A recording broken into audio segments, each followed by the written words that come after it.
I would also say that.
right, let's go ahead and get started because I don't think we're gonna have a long time today. Um, let's see here. First, let's go ahead and get rid of the anime for you guys. Let's see here. Oh shit, I forgot. One thing. I gotta do this for my editor. Fuck, I hate doing scripted shit. Fuck my life. I don't have a script. There is no script.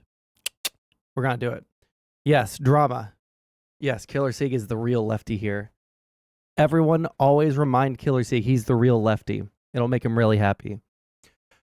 Okay, it's not shilling. This is for the end. Okay, this is for the end of all of the like TikToks or shorts or anything that the editor puts out to try and draw in some kind of debate or conversation or something like that. Okay, in character.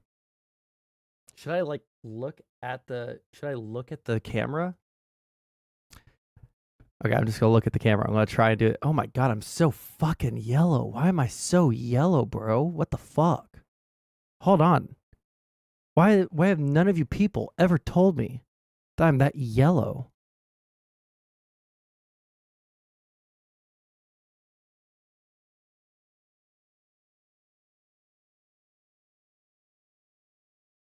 I'm not sure where I should put anything. I don't know what.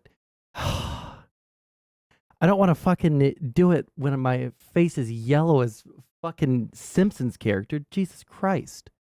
Hold on. Let's go to filters. See if turning off the one filter I have. No, there's basically no difference.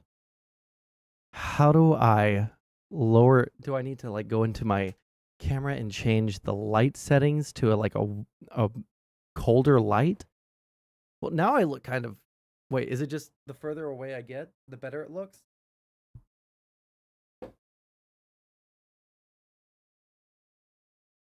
Okay, that looks fine. Right? That looks fine. Okay. God, I hate doing this shit. Listen, if you disagree with anything that I say, you're always welcome to jump onto my stream. There is a Discord link in the description of both my TikTok and my YouTube videos, so feel free to reach out to me at any time. Let's see if he likes that one, okay? Let's see if he likes that one. God, I fucking hate that shit. Oh, okay. Now for the actual content. Get some white light. I mean, I guess I could like change. Hold on. Now you guys got me. I fucked myself up about it. Now you guys got me fucked up about it. Let me see. Which one of these lights is on my face? This one.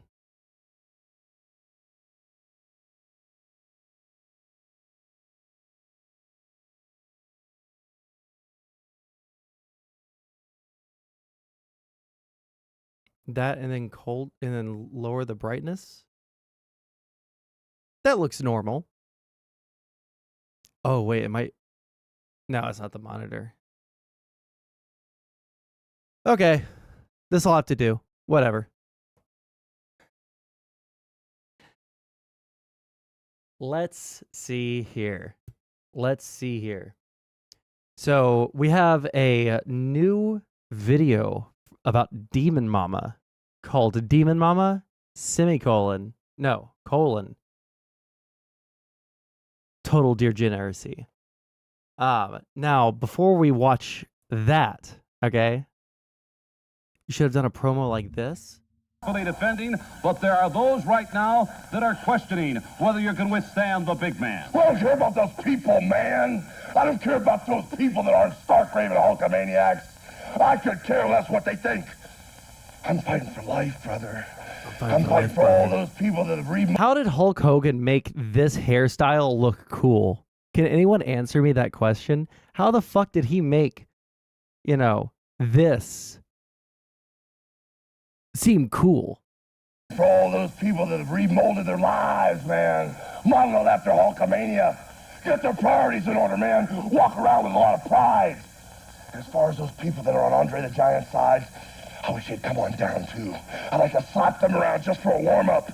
But I've already gone through my transformation, man. I'm ready for Pontiac, Michigan. I'm not the Hulk anymore.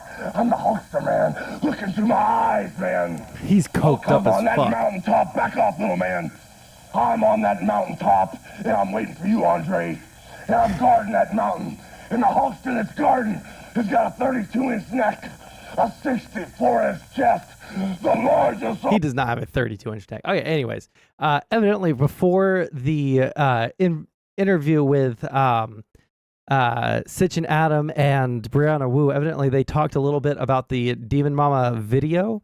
I don't know how much they do or how little they do, so we'll just kind of skip around on this, maybe speed them up just a wee bit, see if we can find the memes. Okay, we're going to turn this into content, all right? Some people are just cool, you can't explain it. Listen, I mean, I don't disagree. Look at fucking Macho Man Randy Savage. Did you see his fit? On anyone else, that would look like the goofiest shit of all time. But because it's Macho Man Randy Savage, those shades, those goggle shades, fucking based. Fucking based as shit, dude. Okay, anyways.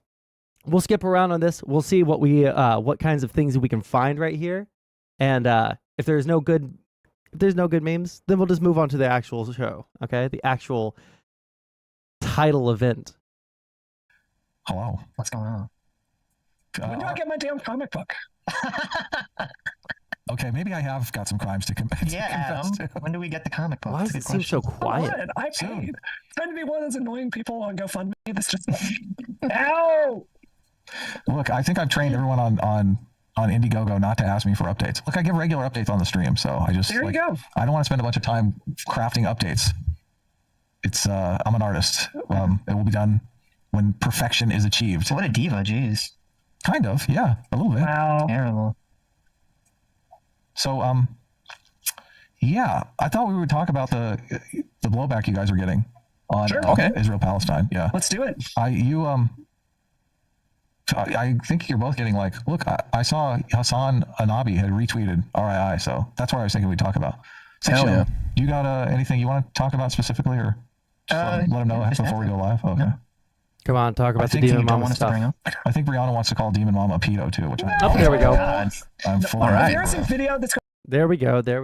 Okay, let's go back. Now let's slow them down. 1.25 speed. There we go. Let them know before we go live. Okay. No. I think anything you don't want us to bring up.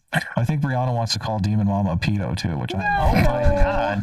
I'm full. All right. There's a video that's going around today. I thought about it. I'm not going to cover it, even though I should blast her with both barrels, but I'm not going to do it. No. Brianna, have you ever regretted getting into some drama or calling somebody out? I've never, ever. Always. Really? Always. No. Look, I was just talking to Adam before the show, so I'm going to show more restraint than Demonmama showed to me. Well, the difference is, look, you misfired with me.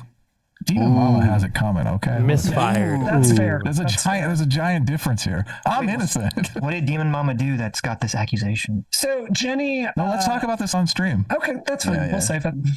Okay, I thought you didn't want to. I will mention it. I just won't make it a big focus. Okay. Okay. I'm gonna scream pedo right at the beginning. Sitch, I am live over on Twitch, just FYI. Or actually, oh my god. Yeah, bro. That's fine. Exposed. I think I said that already. Listen, all this exposes is that I'm the last person to the stream that has my name in the beginning of the title. Okay.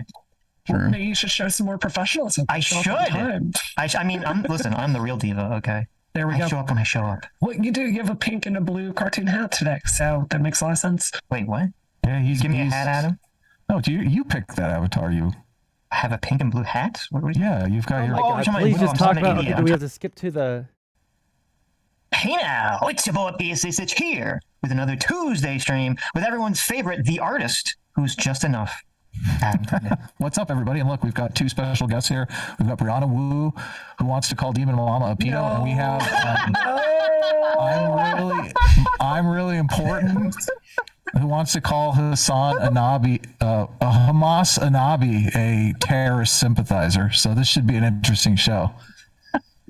Hell yeah. Thanks for having me. Excited to be here. Starting off with the most awkward intro imaginable. That was the best intro imaginable. That's really good stuff. I appreciate that.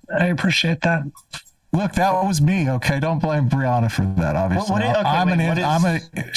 I'm a pot stirrer, an instigator here. So Brianna's innocent. What's the drama? What is this drama with Demonmama? I haven't been following any of this Let's stuff. see what it is. So, look, my good friend Jenny put out a video examining some of Demonmama's past statements and some of the statements that her partners have made. I'll let people watch it. They can make up their own mind on it. I was tremendously disturbed by it. So, yeah, tremendously disturbed. What's the Jenny? What? Heterodox takes on Twitter. She's amazing. Okay. Cool. She's a really good person. I like her a lot. Wow, look at you being so diplomatic. Okay. So what's an accusation?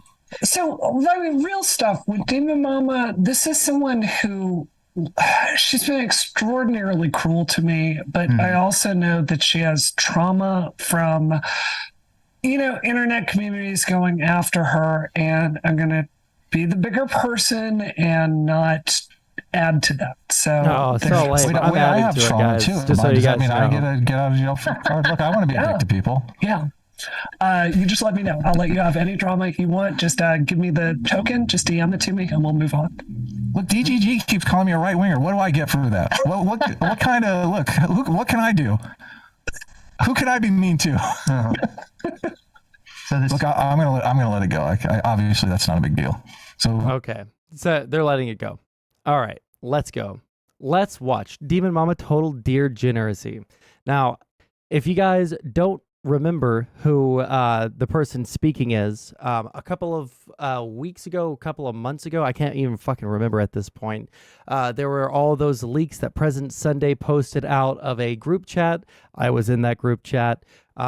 Jenny Matrix, the person who was in this video, was in that group chat. Brianna Wu was in that group chat. And it was basically a huge nothing burger that the entirety of the Demonmama President Sunday sphere latched onto and demanded an apology for the horrible statements like criticizing people's appearances and shit like that. So that's the kind of like background to why this video was made. Jenny went on to Wix stream, and there was a manifesto that did not go over as well as people had anticipated, to say the least. And so they decided to put things into a format so that they could kind of expose the people who were allegedly exposing them or ostensibly exposing them. And so this is, I think, the first video in a series, hopefully a series, of exposés on some of the people that are the biggest moralizers in the space. I have pre-watched this. It is pretty wild. So let's just watch it, I guess. This is Snake. Colonel, can you hear me? I legitimately, unironically hate people like you with all my heart. What? Putrid concern trolls who cynically, childishly try to weaponize trans suicide to feel better than. Every it's on the planet towers above you in humanity. People like you are the worst of the worst. You've changed, Colonel. This is Demonmama. For those of you who don't know, Demonmama is a far-left political YouTuber and trans activist, best known for her advocacy of dear gender. What would be the problem with dear gender? Can anybody tell me if there would be a problem with dear gender? Is there anybody who could even do this? There would be nothing wrong with dear gender, because gender is a category of self-identification. According to Demonmama, what I wish they threw in here, okay? What I think would have been better is if they found that clip of her defending literally attack helicopter gender. Maybe they do, and I just don't remember because I only kind of listened to it passively earlier. So maybe they do show that clip, but good God, can you imagine how fucking funny it would be just to immediately blast them with the, attack helicopter That beams? means what you want it to mean. If you're wondering, what the fuck is a deer gender? Then congratulations, because that should be the response of any mentally well-adjusted person. If you cast your mind back a decade or so, you might remember the halcyon days of the anti-SJW era. 4chan and Tumblr were at each other's throats over feminism, social justice activism, and non-binary genders. You might remember the I identify as an attack helicopter meme that was used to mock a lot of the trans stuff being pushed by the Tumblr crowd. Now, to anyone who isn't suffering from profound mental retardation, the idea of identifying as an attack helicopter is clearly a deranged fantasy that should... Hold on. Do all British people say helicopter? Because that's something I've never... I guess I've never heard a British person say helicopter. Helicopter. They just make everything sound cartoonish. Am I the only one who thinks that they are losing power and influence? Literally no one gives a fuck about this, not even in political spaces. Who even follows this shit anymore? It's just fun to dunk on people who are bad people. That's why I'm here.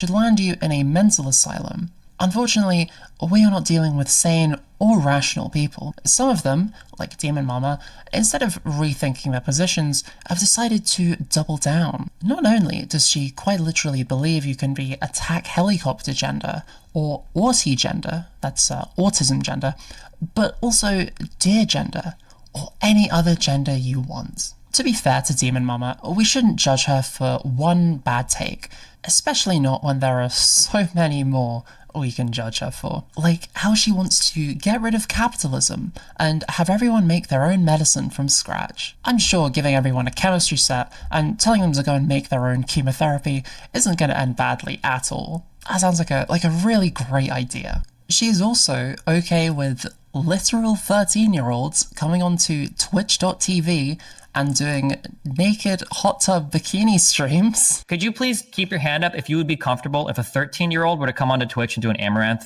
bikini hot tub stream? God, this was so rough. Okay, so like... This is so rough. The only person raising their hand is Demonmama. Jesus fucking Christ. I cannot believe... Like, could you especially back in the hippy dippy days, the fucking crazy bullets Demonmama would bite. No, that all lefties would bite in order to maintain their argument. It is fucking crazy to me. Keep your hand up if you would be comfortable if a 13-year-old were to come onto Twitch and do an Amaranth bikini hot tub stream. No, but I can't. Okay, so like that's the issue. So I guess Demonmama would be okay with literal children coming onto the platform and like riding around and like I don't know with enough bikinis about and everything Amaranth to say but, that particular content creator. Then why did you put your hand up? She is also given a spirited, passionate defense of Lolicon. Now, Lolicon, for those of you who have been spared this cursed knowledge, is drawn child porn. Wait, you're mad about lolly apologia? Wait, what? Vosh's chat? Wait, I don't know what's going on. He's arguing with chat about lollies? Okay, well, I don't know. Guys, who the fuck cares? It's fucking anime. Do you know what bullshit? Do you know what happens in fucking anime? Did Dylan stop doing these panels because it was so retarded and irrelevant? I got that impression. There's probably a bunch of factors that went into Dylan stopping the hippy dippy. Part of it was probably the fact that there was a lot of retardation and irrelevant shit going on. Part of it was that he's moving into a more professional streaming environment and just professional life altogether. So if someone were to look him up, I think this is one of his big stated reasons. If someone looked him up while he's trying to get an interview with them, and the first thing that they see is, Destiny versus Demonmama on pedocons or whatever the fuck, then they might not talk to him when they otherwise might have. So I think that was probably the biggest consideration. And then smaller considerations is it's really hard to be a panel host in a ton of different areas. The reaching out to people to get to get them on. There's the making sure those people actually show up. It's getting people who are all willing to speak to each other, because especially towards the end of like at least like the golden age of Twitch politics while I was there, right? Like in 2020 to early 2021, people were more willing to talk to each other. But after around that period, there was so many people who were ass mad about fucking everything that they, just said, I will never talk to this person again. So they have to, get an ensemble of 8 people together, all of which who are willing to speak to each other and don't have any conflicts. Like it's just very difficult. So speaking of Lolita, what? Oh, President Sunday's been coping about this shit for a while. By the way, I'm not pro. Why is this 3 pixels big? The only thing terrible about this image is the quality, mate. The best thing about you dumb assholes is how unwittingly helpful you are. They're making a joke about how it's as it's compressed to hell. Okay, do I defend its creation or use? Bold, I know, but you know who does? Brianna Wu's good friend, Short Fat Otaku. It's weird and gross, but no child is harmed, no consent is violated, there's no argument against it. Yes. Screenshot this and fucking post it. Free speech. Okay. Here's the thing. When it comes to Lolita, when it comes to Shotokan, I think it's gross as fuck. I think it's indicative of some sort of weird, psychological thing going on. If you're really into lolly or Shota porn, there's probably something deeply, deeply wrong with you. Those are my opinions. But there are some Lolita or some Shota animes that are non-sexual in nature that are fine.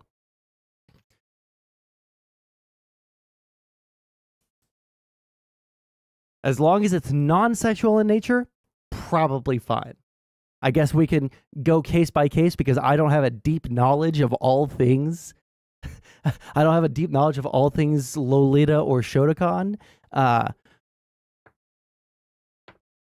That's my opinion. I think it's super fucking gross. I think it's super fucking weird. And it gets so much weirder than you would ever imagine getting deeper into this.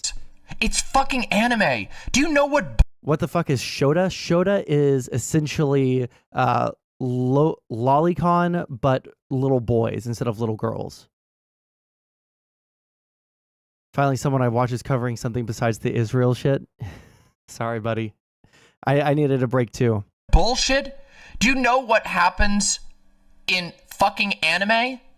Do you know that people get their guts ripped out? Do you know that children get blown up in mechs? Who fucking cares, you people? Holy shit. Nobody cares. It's the stupidest argument ever. The difference between liking something that's like action-packed or someone blows up or turns into a monster or whatever the fuck is that there's not some sort of sexual arousal to any of those things. You can think that like you can watch, Saw and not get some sort of genuine arousal towards, the torturing of people, right? Maybe you like the story or something like that. But if you're watching a whole bunch of fucking weird Shotokan, weird Lolita, Lolicon, whatever the fuck, and you're jerking it to that, and you're getting sexually aroused, that does show that there's some sort of underlying fucking, weird perversion of a, I've already said pedophilic multiple times. I was trying to think about like the monetization of this, but like I'll just have the editor cut it all out, okay? Gore is cool though? What does that... Let me ask you this. If you are somebody who really hates lolly shit, and you think that that's super bad and it makes you into a pedophile or whatever, but you like gore, are you a serial killer? No. That's all I'm gonna say. Fiction is fiction. It's not a false equivalency. How is that a false equivalency at all? Why is it always child porn? Why is it always child porn with these fucking people? I swear to God. Every fucking time. Guys, who the fuck cares? Who cares? It's just drawings of children having sex, guys. There's nothing pedophilic about that whatsoever. Absolutely fine.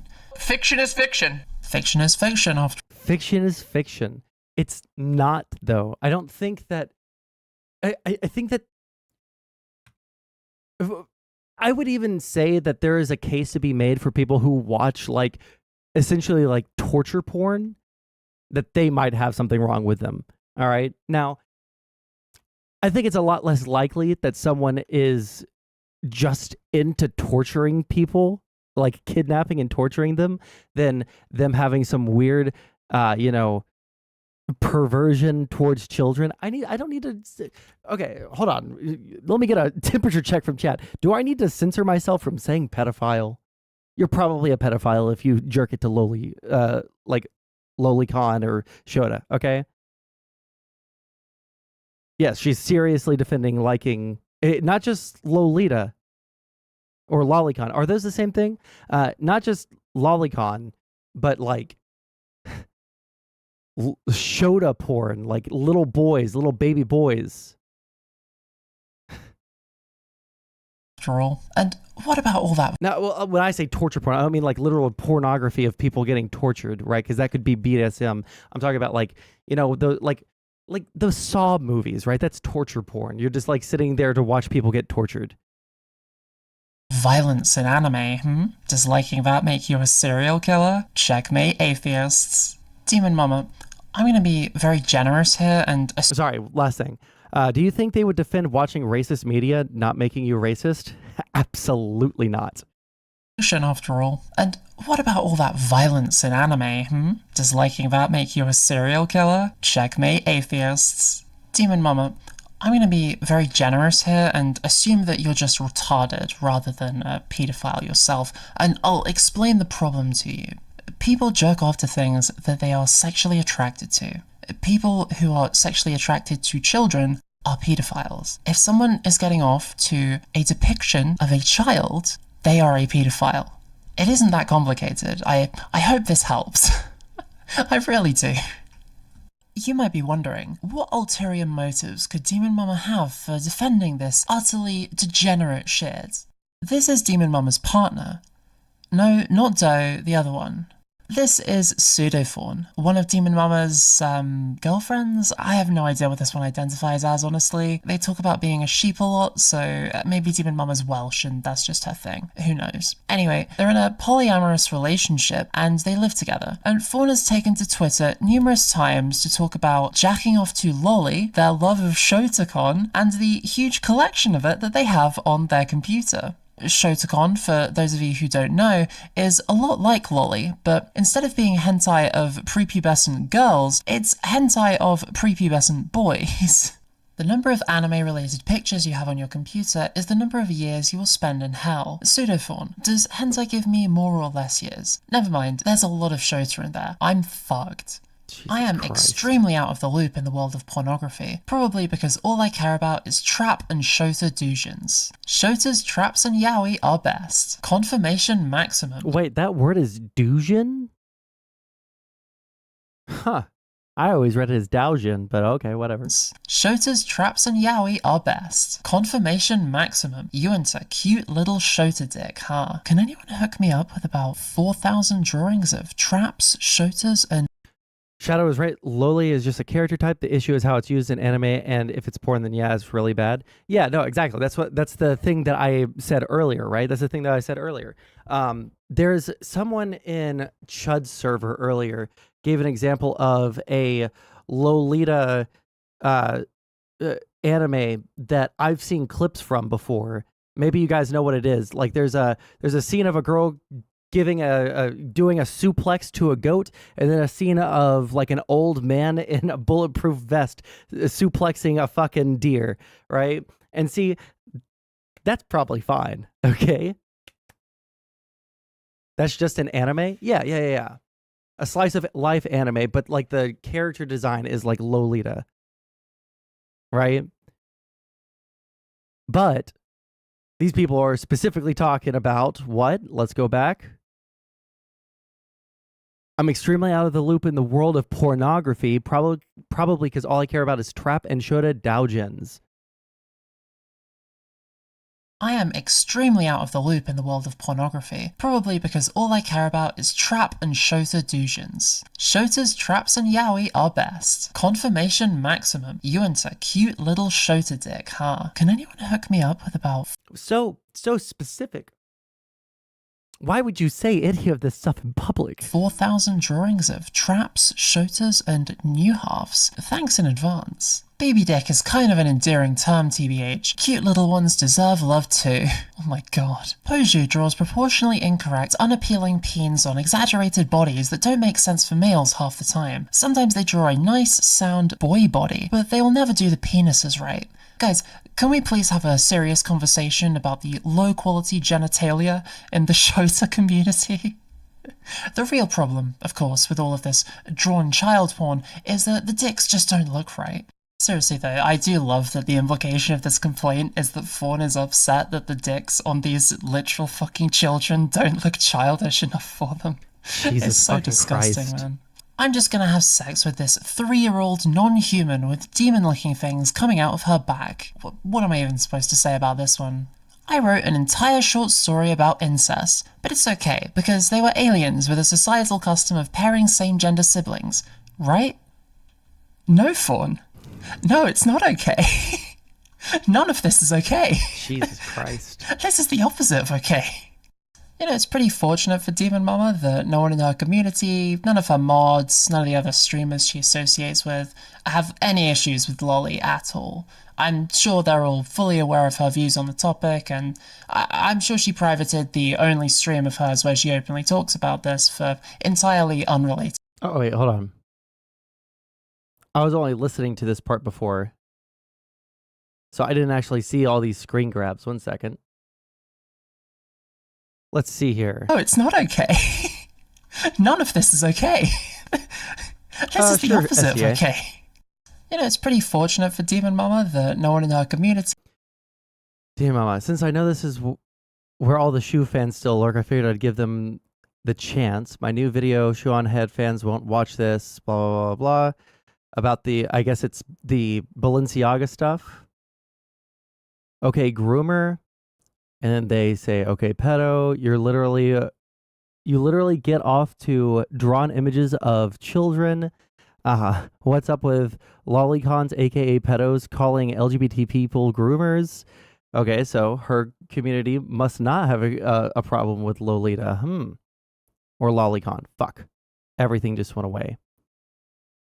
I just minimized goddamn every fucking window that I need open. Fuck my life. There we go.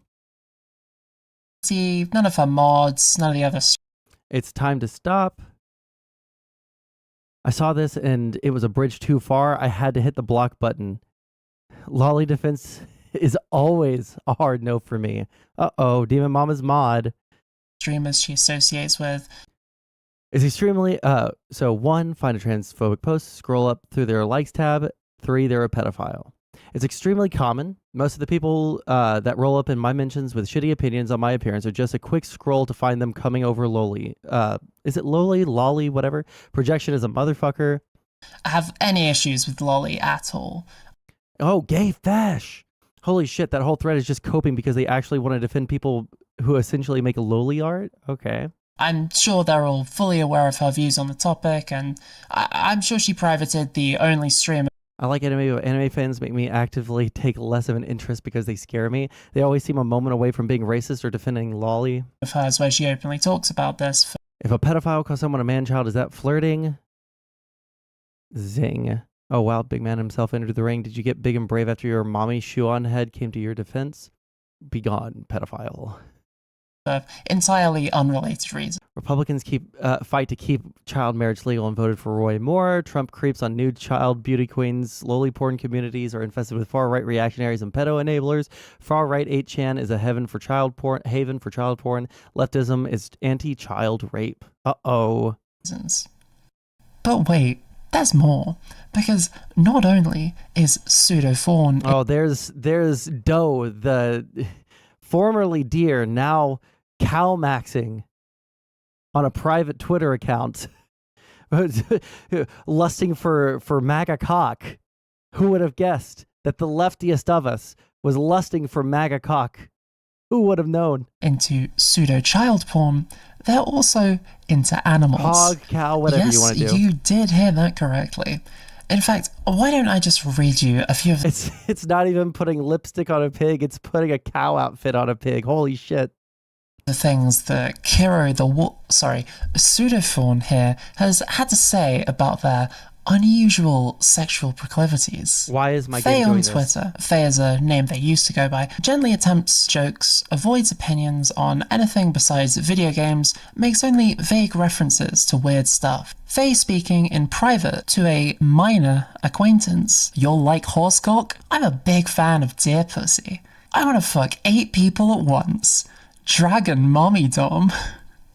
Jesus Christ, man. This one is in... If someone walks up to you at a party, a minor acquaintance, and starts talking about, like, their extremely gross, extremely taboo fetishes, immediately run away.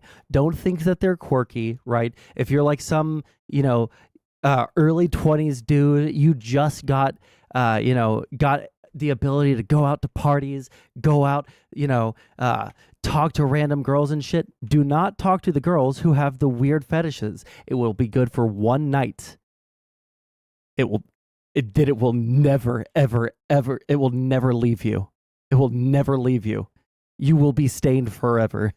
Apply to some pretty vomit-inducing furry porn, which I've cropped out for your own well-being. That goat/sheep thing where the whole skin runs up their tail. Why are people constantly surprised I'm a furry? Fawn replies, start drawing a lot more animal genitalia. Can we also go back to the days where it's perfectly acceptable to say that furries are actual fucking weird ass degenerates? Please, for the love of God. I always forget about furries. But then at the last moment, right before it's fully out of my memory, one will show up on some fucking thread, right? Just like out of nowhere, like a porn bot advertising their art, their commission only fucking let's all draw Tony the Tiger with a giant fucking 48-inch hog, right? Furry art is cool.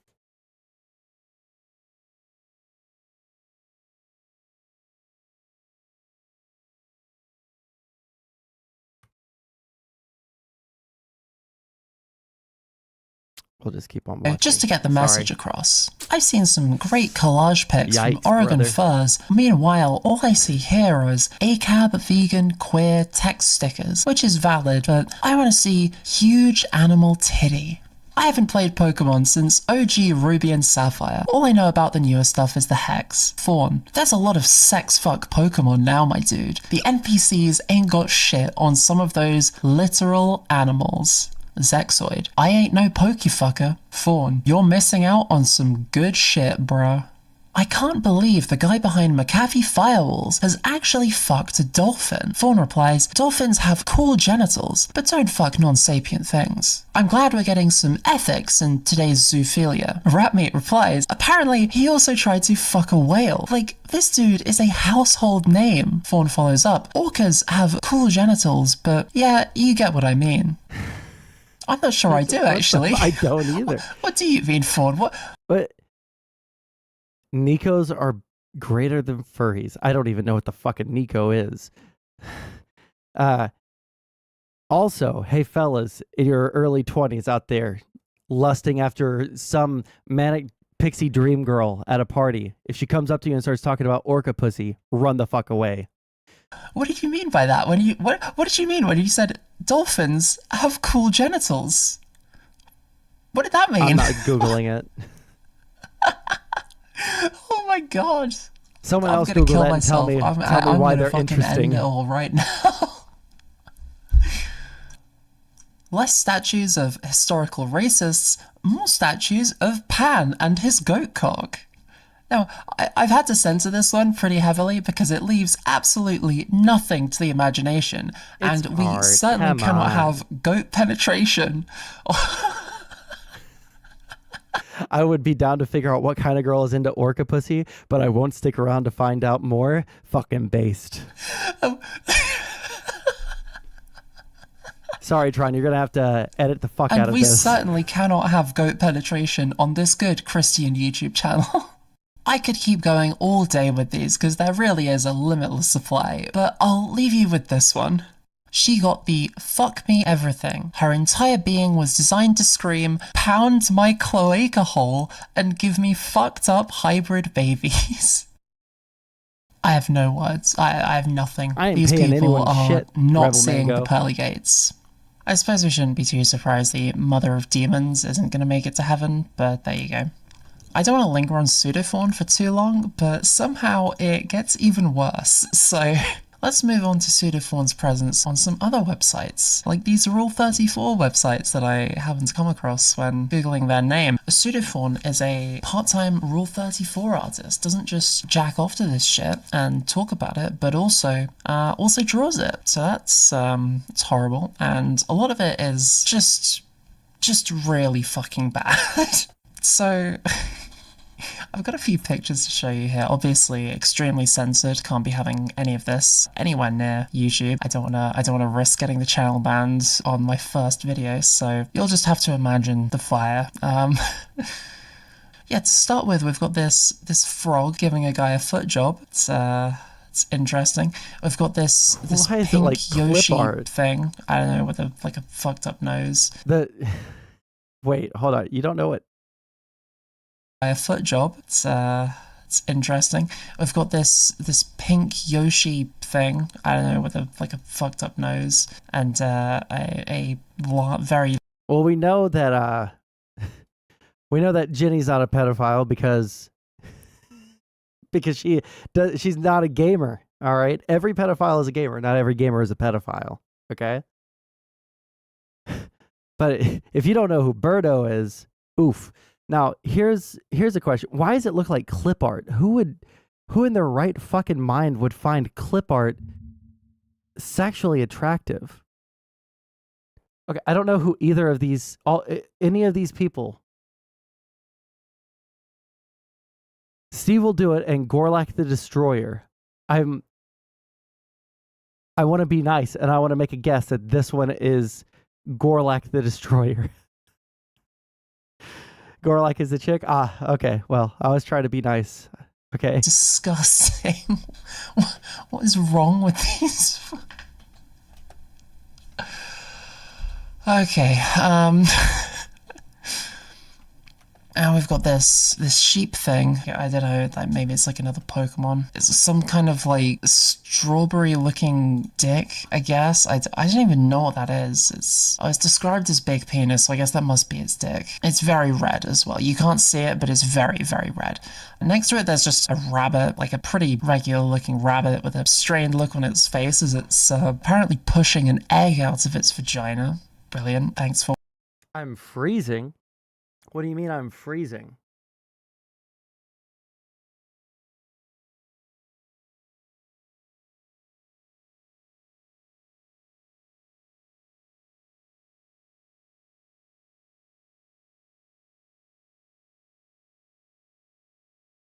Doesn't look like I'm freezing on my side. I'm loving the penis description portion of the video. Well, I don't even know what that is. Hear it again. It's described as big penis, so I guess that must be its dick. Ooh, It's link that very to me, red as SDA. well. You can't see it, but it's very, very red. Next to it, there's just a rabbit, like a pretty regular looking rabbit with a strained look on its face as it's apparently pushing an egg out of its vagina. Brilliant. Thanks, Fawn. Some sort of demon with a dick tucked between its legs. Maybe that's meant to be Demonmama. And there's just a mushroom sucking someone off. Why? I don't even know what the fuck this one's meant to be. I've censored the back of it because it looks like it might be sexual, but I honestly it's just cannot a tell. fetus or Oh, it's some tagged shit. as cloaca, so I guess that must be what that is. I don't really want to think about that too much. Then we've got this dog character that Fawn seems to be pretty fond of. I think it might be their fursona. Yeah, it's got multiple.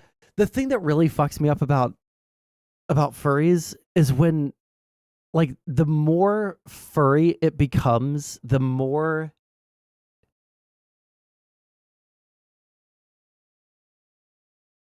sorry, I just got a text. The more furry it becomes, the more disgusting it is. Like, if you're adding on the, like, titties on the stomach like an actual dog, that's... Wait, hold on. That's not a dog. It's like a sheep. But, yeah, that's just really... Like, the closer you get to anatomically correct animal, the more disgusting of a human being you are. Nipples. It's not very anthropomorphized. It's got, like, the full dog nipples and everything. And a big cock as well, of course. Then we got this one. It's just a creeper with its vagina out. It's horrible. Oh, God. Yeah, I feel like the tone of this commentary is a bit different to the... some of the previous commentary. Because this is just... Oh, it's so much more graphic. Like, the rest of it, I had some kind of distance between myself and what I was looking at. Like, it was just text I was reading, but now I'm actually seeing it, and it's like, oh god, okay, this is real now. It feels very real. Okay, then we've got Fawn's dog fursona again, a few more times. This one, these last two are, like, especially disgusting, because they're, like, very, very dog-like. Like, you've got paws and everything in there. You've got the nipples, like, the multiple dog nipples. You've got, like, lying down like a dog with, like, their paws up and shit. It's, horrifying shit. So with these horrific images now thoroughly burned into my mind forever, let's see what else we've got. Demonmama has repeatedly gone to bat for people who spread potentially life-ruining lies about people that she doesn't like, especially other streamers. As long as the person telling the lies is on her side, and the person being lied about is somebody that she's fallen out with, there isn't really anything that's off limits. After a fellow leftist streamer called Maddie Cakes accused Destiny of being a groomer with absolutely zero evidence except for vibes, Demonmama had this to say. Guys, like, holy fuck. I don't care if you think, like, Maddie was slightly irresponsible or jumped the gun or whatever. I don't fucking care. The fact that the predominant narrative is that Maddie just made up everything, come on, that's fucking stupid. Most of you will never get this. You never will understand what it's like to... Spoiler alert. Spoiler alert. Maddie made up literally everything. Bro. Spoiler alert. 100%. I remember at that time I was still a lefty, and I was like, I wasn't like friends with Maddie, I don't think, at any point, because I didn't have very many like friends on streaming. But I remember messaging her like, hey, so tell me what's going on here, right? Like, I wanted to believe women, believe all women. But holy shit, dude. Holy shit. There was just like kind of like evasiveness around the questions, right? So I was like, okay, well, I guess we'll just have to see. And then, like, literally, I think like 5 or 10 minutes after I had messaged her, someone pointed out the photoshopping of the fucking screen caps, dog. It was so fucking bad, dude. I'm so glad. Wait, hold on. Let me catch up with you guys on chat. Imagine how much of these people's minds just focus on fucking things. I think that comes up later on. If not, then I'll grab the screenshot of it. But yeah, there, like, if you're thinking about sex that much, you have some sort of problem. You have something wrong. Maddie's entire online presence and work history was fabricated too. No shit. I didn't even know that. Maddie called Prime a rapist? Okay. So many Twitch lefties reveal themselves to be more lucky over the course of a year. Yeah, I mean, true. I mean, that's kind of where I was, but I think I just like bought into all of like the niceness. I've said this before. I bought into all the niceness of socialist rhetoric. Like, oh, we want people to have food. We want people to have housing. We want this, that, and the other. And yeah, I want people to have all those things too. But like, dude, the behavior of the left, after I started learning a little bit more about economics, moving to more of like a sock dim position, right? Still had all those same positions. I want everyone to have housing. I just like, how do we get that actually accomplished in the real world? Man, that was the death knell for me having any more lefty friends, dude. Holy shit. to be told constantly that you're making everything up and that you're fucking insane. It is mass gaslighting that is just so fucked up, and it drives you insane until you just say, fuck it, I don't give a shit. Apparently Maddie said that Destiny was a sexual abuser. Okay, so what? It's not like Destiny doesn't do that every other fucking day. She was accused. Hey, you know what? Hey guys, I do want to just like point out, see how she just does not care about, you know, false allegations, right? With no proof whatsoever. We're going to go over some tweets at the end of this. All right. We're going to find those tweets from people in her community who seem to very much care about, you know, allegations, even when there is evidence. So we'll just, you know, we'll peek on through. We'll just peek on through. Accused of faking death threats. It's fucking stupid. That's fucking ridiculous. You kind of have to respect the shamelessness. Not only does she just completely sidestep the grooming accusations, she also implies that they're true and says that no one should care because Destiny does the same thing himself. Does she give any evidence of this? No, of course not. But trust me, bro, he definitely does. It is mass gaslighting that is just so fucked up. Well, she's not wrong about that. And by the way, those death threats that Maddie was accused of faking, well, it turns out that she probably did fake them as part of a play to garner sympathy after getting shit for all the false grooming accusations. Unfortunately for her, her right-clicking skills weren't quite up to par, and she faked them in a way that made it really obvious what she'd done, and completely exposed herself, not just for faking the threats, but also being pathetically bad at it. Let me see what she said. I forgot what she said to him. Madsmer likely faked all the screenshots she posted earlier of the death threat she received. I won't be appearing on any more shows with her until she posts either A, a video or compelling evidence for her claims, or B, a full apology. Leave me the fuck alone. You're basing this entire accusation on a fucking mark made when I accidentally hit markup while cropping the screenshot. Leave me the fuck alone. Spoiler alert. She admitted to faking it to Destiny in a private conversation, which he recorded. Did he ever leak that conversation, by the way? Did he ever play a single bit of that on stream? Because I feel like at some point he did, and I would love that just for like a little amuse-bouche, you know? Just a little taste of that, if that's out there. So, was Demonmama finally ready to take the L? Do you think that that person deserves to have tens of thousands of people calling them a lying, manipulative woman who's trying to undermine their enjoyment of the internet? Where on earth has the understanding of reciprocity gone? Even if Maddie did do something bad, there is no chance in hell that that is a reciprocal response. I'm begging you to understand this. This is the norm. So if you put out an allegation and it's false, but the person who is falsely accusing you of something fakes those allegations, you're not allowed to respond because of reciprocity, the reciprocity of it all, right? We can do whatever we want, even if it's completely fake, and we're accusing you of some seriously heinous shit. How dare you respond to that in any way, shape, or form? But again, you're going to take actual screenshots of my fucking girlfriend saying that she specifically wants to jerk it to little baby boy penis?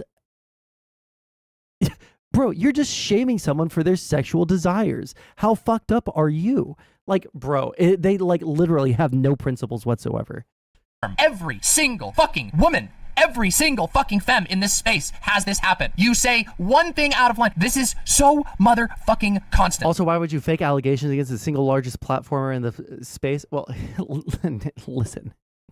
listen. I don't want to say it's because she's a woman and she doesn't, she doesn't recognize the, one second. Never mind. You guys are getting the misogynist take. 1 second.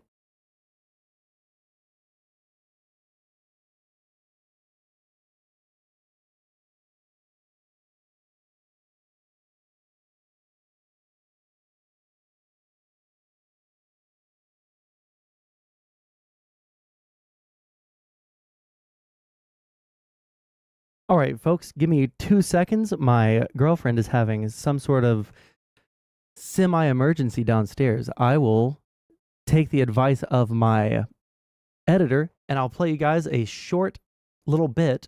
Hopefully I'm back within the next 2 minutes. But let's go ahead and find, where's my channel? Sondsol. Oh, look at this. Soy rant. Watch this for a little bit. I'll be right back.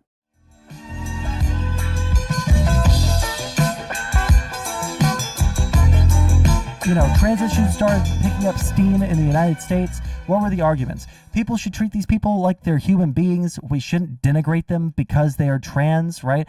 Like, would you like sit there and shit on someone for being gay, right? Especially at that time. I think that, you know, hatred of gay people was not very popular, right? It's got a resurgence, probably because of the extreme positions that people on the left have taken towards trans people, in my opinion. But like when I was in high school, it was really, really, you know, looked down upon to like hate gay people, right? It was really just like not a cool thing, right? We didn't even have, you know, marriage for gay people, and people were shunned for being like extremely homophobic. The arguments that we were like hearing back then, you know, mostly these came from people like ContraPoints, right?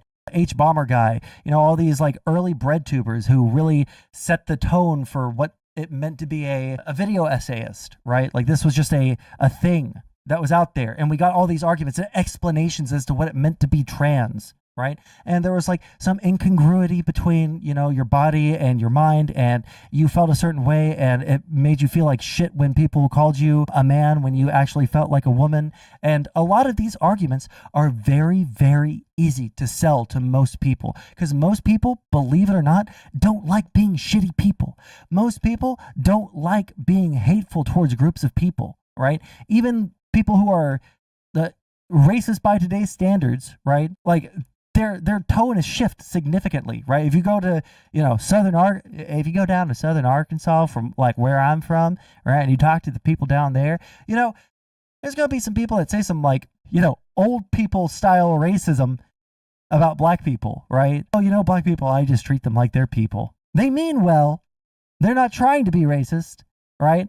Because it's not a good look to be a hateful piece of shit. You should love one another, right? Especially in like extremely Christian areas of the country, right?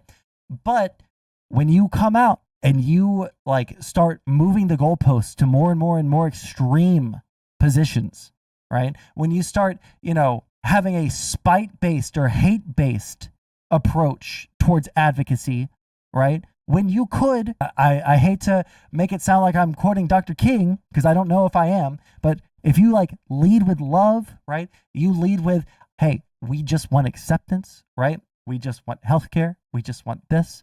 And we want you to have the same thing. I have no hate in my heart for you, right? Generally speaking, those go over well with the public. That's just true. And you're coping if you think otherwise, right? In my online persona, I'm a very aggressive person politically, right? Because there are a lot of really hateful people in the world, and I hate hateful people. But I had an uncle who was a gay rights activist in the 70s and 80s, opened up like the first LGBT center in a very conservative area, right? We had him on stream a long time ago, and I have that conversation with him privated on my YouTube just for posterity because he's since passed. But he was a lifelong, you know, advocate for, you know, people's rights, whether you're black, right? He was very pro the civil rights movement, and he did stuff back then, even though he was fairly young. There was the gay rights stuff that he fought for, right? He was against the Iraq War. He ran. All right, if you want to watch the rest of that video, go to my YouTube channel.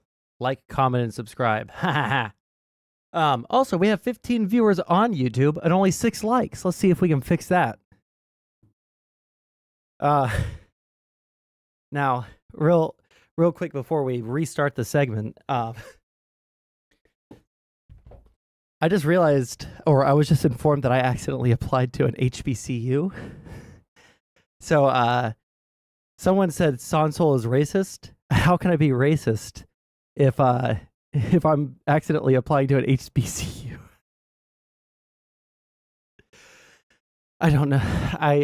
I need to like look at what colleges I'm actually applying to. Holy shit, what an idiot. Okay. Restarting the segment now. What was the joke I was making that made me look like I was a sexist? Here, 1 second. Let's go back. This space has this happen. You say one thing out of line. This is so motherfucking constant. And I just want... Oh, it was this in chat. Sorry about that. Why would you fake allegations against the single largest platformer in the space at the time and expect any other response? Well, I'll tell you, friend. I'm not going to say that women will just do things and never expect any kind of consequences for their actions because they never face consequences in their real life. But some people are like that. And I would never say that. People to become aware of it, and I know that most of us here are aware of it. I'm probably preaching to the choir a little bit, but God, please, fucking God. Absolutely fucking not. In fact, anyone attacking Maddie over this was just a misogynist. It's got nothing to do with the false grooming accusations at all. And in case you're thinking that this was just a one-off incident, it wasn't. After her own moderators repeatedly accused Destiny of being a rapist, again, with zero evidence, in her own chat, she went to bat for them as well. Isn't this the person that literally, like, yeah, Vermin Hands is like special ID inside of the chat when literally they're throwing out rapist accusations towards Destiny with absolutely no evidence to be able to back up the claim? To my knowledge, Vermin has never accused anybody of rape. It sounds like you're just making something up, literally ass-pulling it. Real quick, we have just done a stalk on our own site. The only time that Vermin has ever used the word rape at all was talking about a story that happened to them. Once again, literally making up nonsense. I remember this Oh, shit. you checked further. They called Destiny Rapestiny 3 days ago. I don't fucking care. Hold on, I want to... Oh, you checked further. They called Destiny Rape... Now Rapestiny's fans flock to support Mr. Girl, their rapist, abusive pedophile, and now Rapestiny. Everyone who is genuinely surprised, you're fucking stupid. Rapestiny... Oh man, I wish we had the full thing there. Rapestiny keeps on regressing. This is your brain on Rapestiny content. Rapestiny, not Vosh. Jesus fucking Christ. Rapestiny strikes again. Oh no, she's never accused someone of being a rapist. Rapestiny 3 days ago. I don't fucking care. And of course, when it comes to people lying about people that she likes, well, that's a completely different story. Cactus has made so many false allegations against Doe over the course of years. Cactus has said that Doe has committed crimes that it didn't commit. And Zonia has obsessively tweeted about and at just lying, derangedly obsessing about my partner's gender. So just to recap it, if you slander someone as a rapist, basically accuse them of being a groom. I also want to like point out that people really wouldn't even have that much ammunition against Doe because Doe doesn't really engage in the space except for to quote tweet people occasionally nowadays, right? People wouldn't even have that much ammunition if Doe didn't make her entire personality her fucking gender. Like, that's like something that I learned very, very early on, okay? You can't make one thing your entire personality, right? For a while, I was that kid. My entire personality was video games, retro video games, fucking loved them, right? I was a gamer. That was my personality for about 6 months until I realized how fucking cringy it was, right? Hey, thank you for the gifted sub, SDA. I really appreciate that. But, it's one thing to make your entire personality like video games or I like Narnia or whatever the fuck, right? But if your entire personality is just your gender, that is just so depressing. It means you have nothing more interesting about yourself to talk about than your gender identity, which should be just one of the most or the least important part of a person is their gender. And in my opinion, personally, it's probably one of the least important aspects to your personality, for people to get to know you, for you to discuss with other people, right? Like for trans people, I'll give a little bit more leeway, but again, it's all about like how much you do that shit. And if you do it a lot, if your entire personality is just, I'm going to be the gender person that always talks about fucking gender, like that's unbelievably cringe. It really bugs the fuck out of me because there's so many things in the world that you can do with your time, right? You can have so many hobbies besides reading esoteric tomes on what gender is or isn't. Rumor and fake death threats coming from their community, that's completely fine, no problem. But if you dare to lie about someone's Oh, hold on. Perfect point. I would argue most trans people's goal is not to have gender be a big deal. Like they just want to be a woman, man, and move on. Right.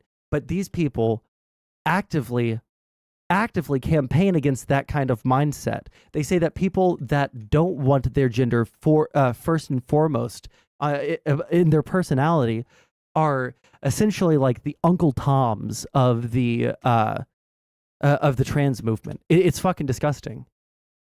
Gender, well, that's crossing the line. Well, this has been a pretty heavy video, and I'm sure that Demonmama's community feel that I've slandered them in some way, but at least they still have their Discord, a safe space where nothing bad ever happens. Right? Right? Literally, why does it matter? People who make being LGBT their entire personality annoy me. I mean, wouldn't it bother you if somebody used the wrong pronouns? No, because it's obvious what my pronouns are. Great, and for some people it may not be the case, which is why we have to have these discussions. Okay, but who cares what you identify as? Having the discussion is different than making it your entire personality. Oh, the privilege of never having to explain your identity to someone. See, this is exactly why we have to have these conversations, because you think we make it our entire personality. No, there is a difference. Let me be clear.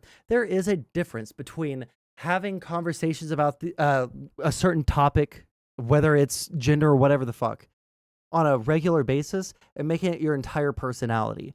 Doe makes it her entire personality. When really we're just trying to be understood.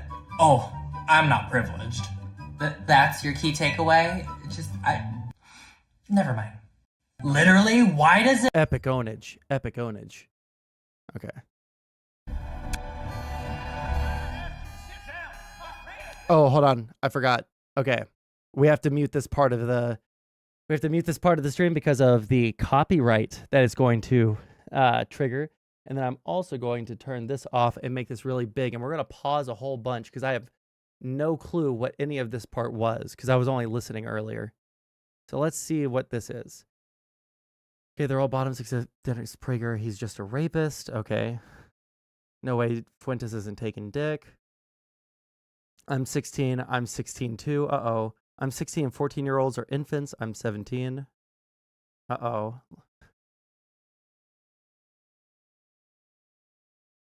Walsh's voice is super nice too, but he just has to be a piece of garbage.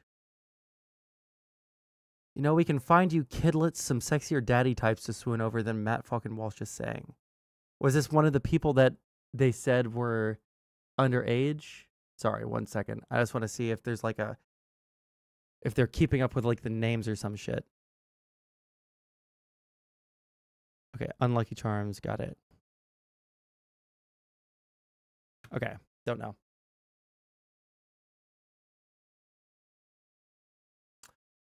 Temp ban tier. Okay, rule 3. While we're a sex-positive space and allow for the discussion of sex and sexual humor, this is not a not safe for work server. We do not allow sexually suggestive images or nudity in the server, blah, blah, blah, blah.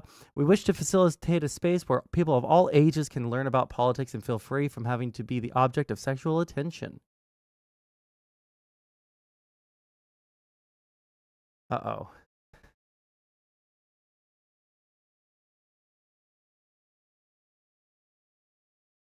I would fuck you. Would you fuck an IRL version of Siri Alexa, though? Funny you mention that because blah, blah, blah, blah. Are these people minors? I can't tell. Jesus Christ, what is the editing here? A hole is a hole, talking about fucking dolphins again. Bottom. Well, I'm a major top, so,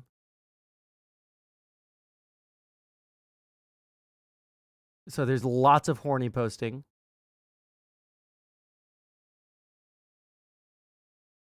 Lots of horny posting. Believe me, I want to. Trouble is I'm 16 and poor. Wait, hold on. Was that directly in response to what they were just talking about?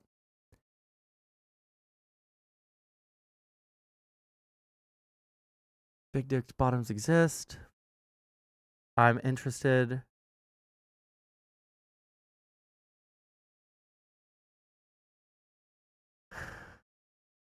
This is why our server will never have porn. Listen, this is why you should never, ever, ever have porn in a Discord server or sexual talk.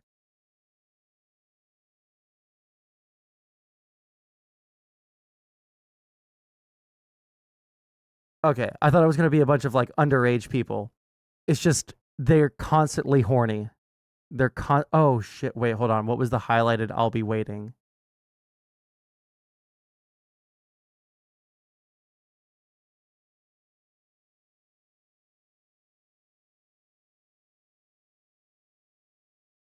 Oh no. I refuse to go into detail because I'm 17 and this is a not safe for work chat. I will be waiting. Ooh, that sounds sus. Jesus Christ. For a 1 out of 10 meme? Listen, I can't even play it. Like, listen, it's free bird. Wait, what? What was that last one? Sub to my OnlyFans and you'll find out. Damn, you just told a minor to sub to your OnlyFans. Bad luck.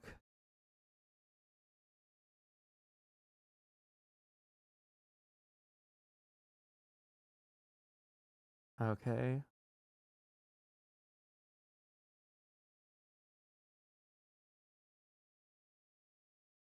Okay, so it's just, I think the ending of the video is just a bunch of horny posting and child flirtation. Okay, that's kind of gross. Wait, what was the last meme? This is pathetic content. Absolutely. Absolutely pathetic. All right. So now we're going to run over to twitter.com really quick. Twitter.com. Okay, I'm ready to give the official take. Hold on. Give me 1 second. I just want to do this really quick. Let's go to my friend's Twitter right here. If you want to follow my friend's Twitter, it's at EasyGamerGG. He's a very cool dude. He shares all of my opinions. So we have some cope posts here. I haven't read all of it, but I did read this, and I thought that was really fucking stupid.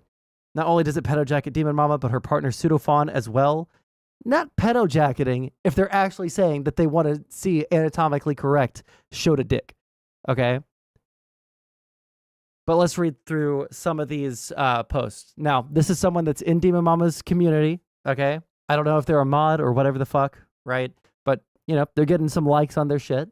Jenny Matrix's Demonmama hit piece is absolutely disgusting, and I would tell her to be ashamed of posting it if it weren't for the fact that there's a dark abyss where her soul should be. Ugh. 20 full minutes of doing the exact same thing that deranged DGGers do to Vosh when they call him a pedophile. This was not that. Oh, I closed out the tab. This was not that, okay? This was the Fawn person explicitly asking people to draw baby dicks better. I don't have Twitter account to decide a long time. Yeah, I mean, it's pretty fucked up. It's pretty stupid. I don't know what else to call this other than Nazi shit. Plain old porn is degeneracy, and people who argue for more sexual freedom and openness literally want to have sex with fetuses. Except for she was actually calling herself a Shota fan. Literally saying that she watches a whole bunch of Shota shit, reads a whole bunch of Shota shit, wants to see the little boy dicks drawn in better proportions and shit. Like, that's some freaky shit. That's some weird ass shit, right?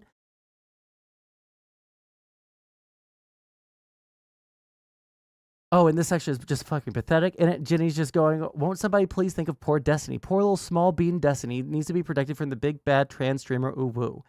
And of course, Jenny does the whole, oh, but when it happens to you and your friends, it's not so fun now, is it? And then proceeds to show a video of Demonmama talking about her literal e-stalkers. It's like these people don't even watch the videos or it's like they don't even understand what the point of any of the screen caps are, what any of the overall thesis of the video is. They just completely glaze over that, and they're like, these people are mean and they're probably evil, and they this is definitely Nazi shit. It's really pathetic. These people are doing the exact same thing that Jenny said that they do in the video. Guess we know what community Flamenco is going to join next. That is a deep cut fucking meme right there. I haven't thought of that guy in a long fucking time. Holy shit, dude. Okay. But yeah, so this was like the only one that I can remember the actual tweet of. But I will just give one honorary mention to Cirrhosis Johnson here.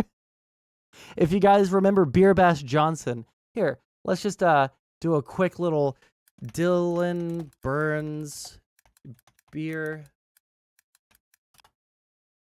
Will we find it? Will it be under Beer Bash? Oh, fuck.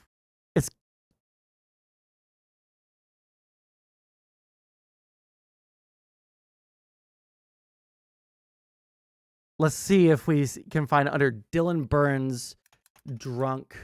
Let's see if we can just find drunk person.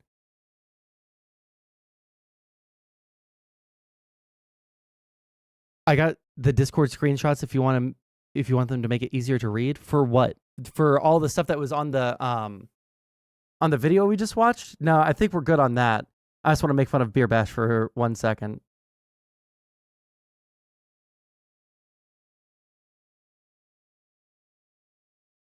Wait, what did Beer Bash do? 1 second. Oh, fuck. Leftist panel. Someone confronts Dylan Burns on a... His name is Beer Bash Johnson. It's not showing up. Oh, this is going to bother the fuck out of me if we can't find it. God damn it. I've definitely watched it on stream before is the thing. Videos. Confronts.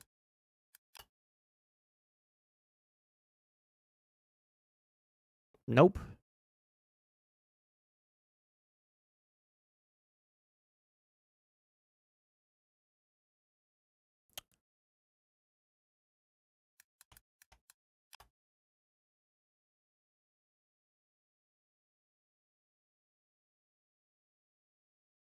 Drunken?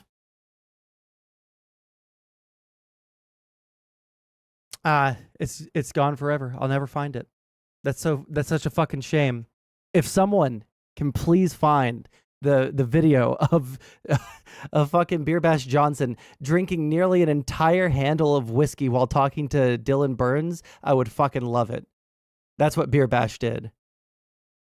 Weren't you going to do a racing setup and do some Twitch leftist hardcore racing streams? I don't think I was ever like actually going to do it. Search it in our Discord. Will I find it in our Discord?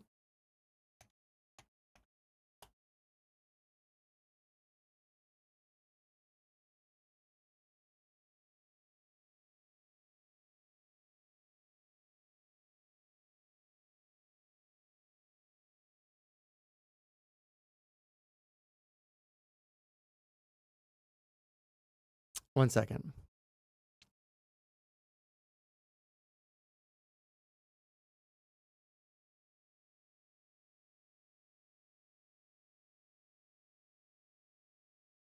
No one posted the link to it.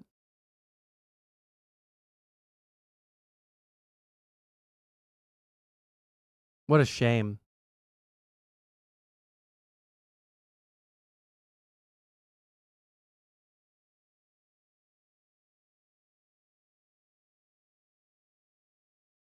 Uh-oh. Hold on. Sieg to the rescue? Ha ha ha ha ha ha. Oh, this video is not available anymore. Yep. Beer Bash must have contacted everyone to get it.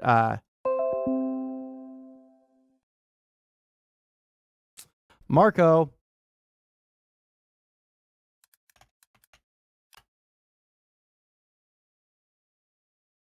We back? Marco. Any polos in chat? Poyo? Got it. All right. Yeah, downloading the video since it was deleted. It cut my internet for a second, but let's see here. All right, I am in the waiting room.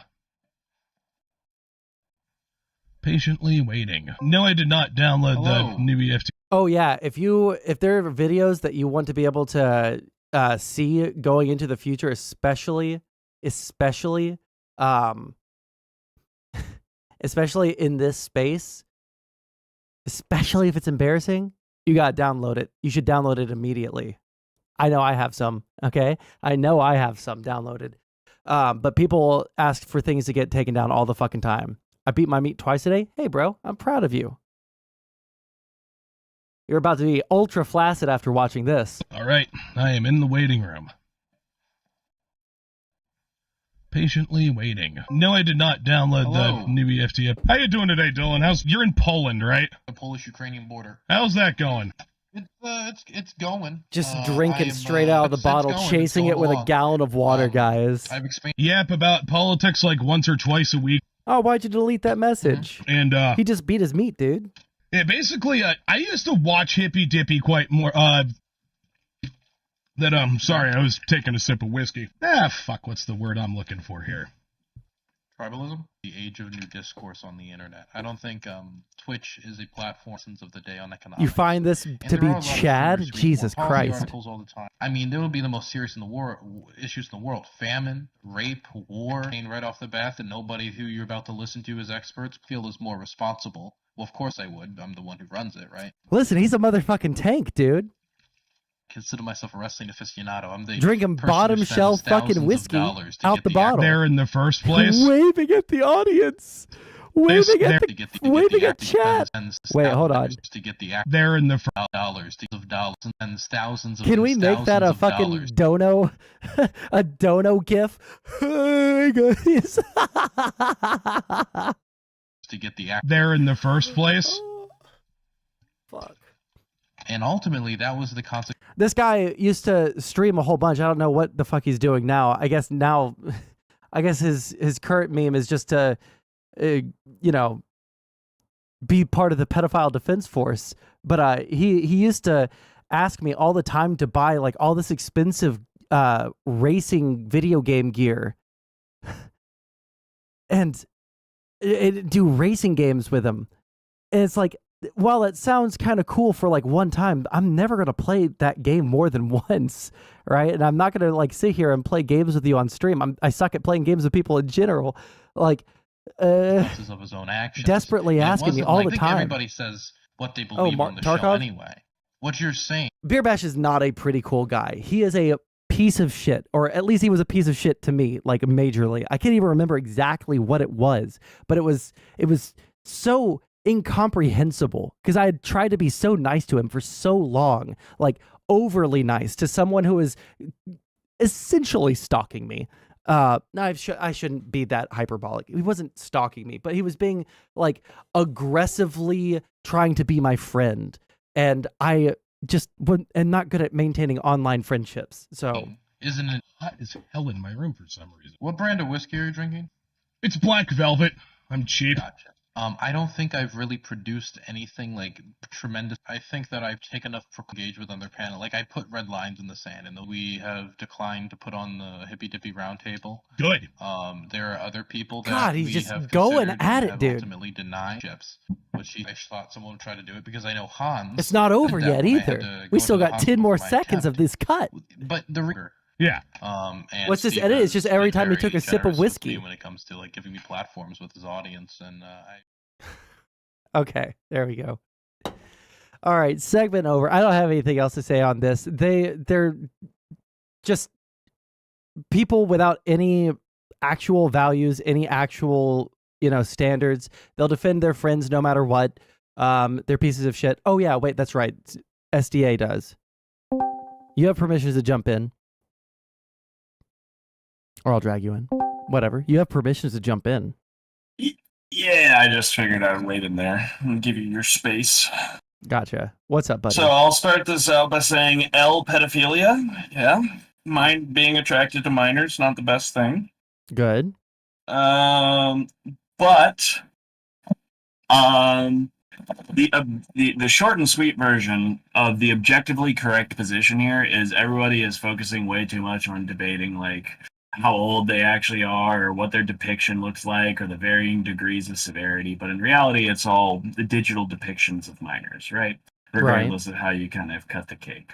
Now, from a legal perspective, in the United States, and typically we refer to California law in particular because it's where everybody's hosted, the digital depictions of minors are not illegal.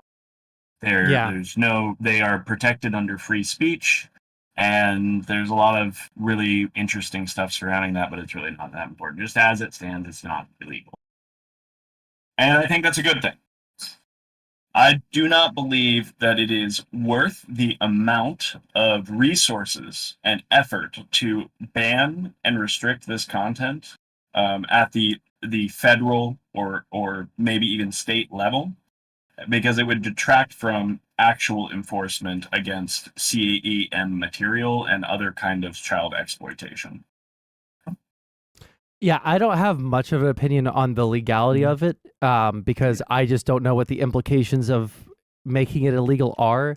But I like when it comes to like Shota or Lolita or whatever the fuck, I think that the thing to look for is whether or not people are sexualizing the children, right? Like I gave an example. I don't know the name of the anime, but there was like one that's a slice of life, and it's just kind like of like Nichi Jami something. Yeah, it's like they have the wind up girl, and yeah, I have no fucking clue. I've never watched it, but there's like 2 scenes in it, right, that I've seen. Right, it's just a cutesy anime, nothing sexual going on in there.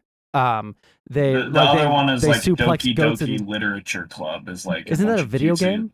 I don't know, maybe. Okay. But I remember I grew up anime adjacent, not in it. Yeah, no, I wasn't like a super big, anime nerd. That's just the legal frame. Right, that, but what like, I'm saying enforcing the ban like by law would like waste a lot of resources, as well as it would make like actual enforcement harder. So when we're talking about our online communities, we're not we're talking about legally within the confines of the law, but also like what kind of communities we want to generate and how we want to govern ourselves. And largely the internet has decided that any level of sexualization of minors, whether it is digital or otherwise, is pretty much unacceptable in 99% of the places on the internet. Based. Right? Okay? And that's a good thing. The bad thing would be is if we started to try and push to make it like a definite like illegal thing on the law level, because even though we have gotten to this point, a lot of people have forgotten how acceptable it was to do that back in the early days. Reddit themselves and their moderators, admins and moderators of Reddit today, were mods of the R jailbait and upskirt subreddits back then, where they would literally post teenagers in suggestive clothing, right?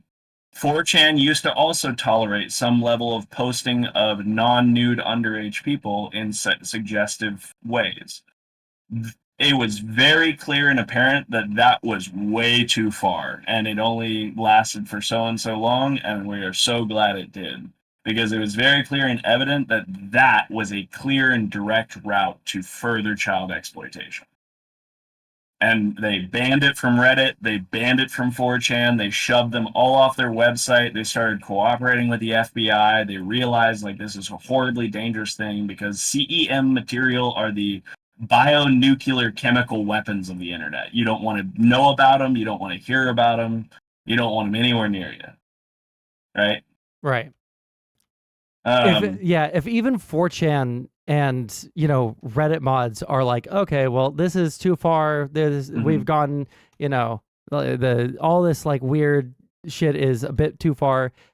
if even like the 4chan people are saying that it's too far, and then we have people like Demon Mama out here defending this shit, it feels like they've just completely lost the plot. It's just whatever my friends do is okay, and whatever other people do is always bad. Absolutely certain times and places and spaces to discuss the more indelicate details of those kind of emotions and feelings that people seem to demonstrate. Probably not the best to have them on a stream in public where everybody can clip and record you, and you have no ability to control the conversation, right? Right. And especially not if you're the person who's implicated in the whole thing. Really, or if you're defending like your partner or something, right? Now, here is the caveat. When it comes, that is for actual CEM or suggestive CEM material. The caveat is when it comes to the digitally produced content, is that 4chan allows that, but only on a certain board, the random board, right? Where there's literally no rules. Right. Because largely on the internet, even Reddit to some degree, understands the importance and the efficacy of a containment policy.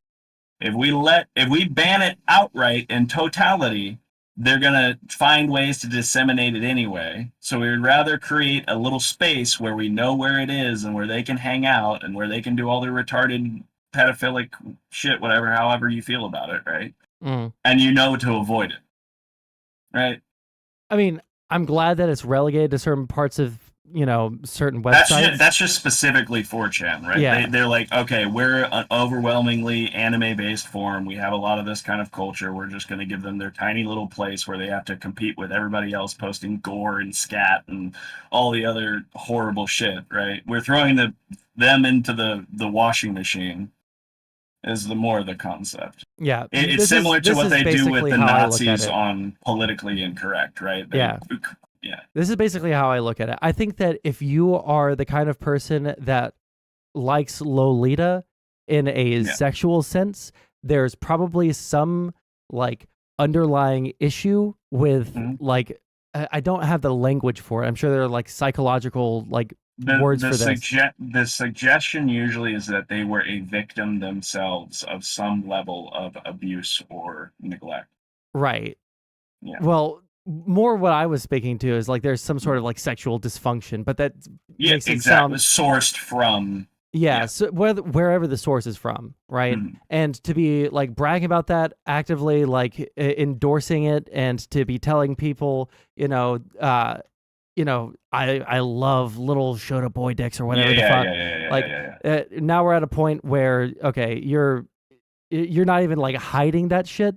This is too far for me. This is super fucking weird. This is super fucking uncomfortable. I don't want you near me at all, right? Well, it is super fucking weird and it's super fucking uncomfortable, but I am so glad that these fucking idiots are willing to do this publicly so I know about it. Right? I would rather know who the Nazis are and know who's jerking off to depictions of minors and who's comfortable telling everybody publicly about it than them being able to hide in plain sight and just giggle and make secret jokes to each other, right? Yeah. It's also horribly disgusting. But yeah. The only thing that like really bothers me is that for these people in particular, they will never, ever, ever, ever have any actual repercussions or any actual like blowback, because even if just imagine if it was Destiny tweeting this shit or Melina. Yeah, I know. Right? But like even their mods at the beginning of the video, they showed screenshots of mods for Demonmama saying like Lolita defense is fucking abhorrent, right? If you like Shotokan, you're like actually a pedophile, like all these mods, but they will immediately change their entire fucking tune the second that it's attacking someone that they actually have do a like. vested interest or connection or like they don't have any principles about actually, disliking pedophilia, right? They'll just find some way to excuse it. And that's the thing that's ultra disgusting to me about it. Well, I mean, it's kind of the old trope of like your most projected insecurity comes out as like intense hatred. So like going out and having to declare, yeah, pedophilia bad all the time kind of looks weird. And then when it when it turns out that you were engaging in similar behavior, it is like now you're really deep in the shit. Yeah, exactly. But anyway, that's just I know some people might disagree and said whoever is on is just wrong. But I'm a person who grew up on the internet. I've watched websites and communities grow and develop and explore forms of self-governorship. And it seems like the current standards, the status quo on all this of like leaving it legal, but like letting websites determine how far they want to take it. I think that either if you are gonna take it, go all the way. But if you're not, you have to find some place to stop. And 4chan, I think, does a fine job at finding that place to stop. Right. I do think that they probably need to the FBI needs to be a little more intensive, like with their Discord shit. Do you think that there is like you're saying that it probably shouldn't be illegalized because it would take up a lot of resources? Do you? Well, I've heard arguments about people saying like, well, maybe if they have access to these things, then they're less likely to offend. Nah. Do you think that that's true, or do you think it's like indicative of a desire? I have no. I think that. Okay, so we're a very westernized perspective on this, right? Uh-oh. We're about to get some 1,000-year-old dragon and a 10-year-old body memes, aren't we? No. What I mean is, I think that for like most people around the world who somehow skim across this content, whether it's intentional or unintentional, they don't like get obsessed with it or are particularly perturbed by it. It's usually just like they were scrolling Twitter and they didn't know or some shit. You know, Vosh has literally said the clip of everybody's looked at Wally before. Like, no, Vosh, not in the way that you're describing. They might see it and keep going, but you know, like fucking everybody is like, what's the modern trend but to like take your children's TV show and like age them up and draw them different sexy shit, right? So I'm not going to make any level of claims of like this will prevent offense or anything, but you also can't claim that it will drive offensive behavior. But it is certainly cause for concern and would allude to some less than well-adjusted desires in that realm. And you should do your best to avoid it and address those with a therapist rather than like telling everybody what you're jerking off to. Because I've argued with people on Twitter before and they have an anime PFP, and usually they're fine, but then you find the one who like their buddy comes in and they act like they know each other super well, and it's literally the meme of the two sweaty neckbeards typing, "Oh, we're so cute," at each other, and you check their follows, and there it's literally like just, okay, all right, this is what we're dealing with. This is where we're at right now, yeah. Yeah. All right. Well, hey, anyway, man. That's all I had. Yeah, thanks for coming in, buddy. Yeah, no problem. All right. Have a good catch evening. Ya. Bye. All righty. Well, now we're done with the segment. Cool. As an unofficial president of the Cougar fan club, I have not holy shit. I don't find, cougars, nor do I find children attractive. I like people who are near my age range, generally speaking. Drank a beer. I drank another beer. 3 beers. 4 beers. Oh no. 5 beers. Oh no. 6 beers. 7 beers. 8 beers. 9 beers. And a Bloody Mary. I drank a beer. So stupid. I do not understand people who are able to drink all day. I tried it one time and I got so sick I fucking died. I just fucking lied on the ground.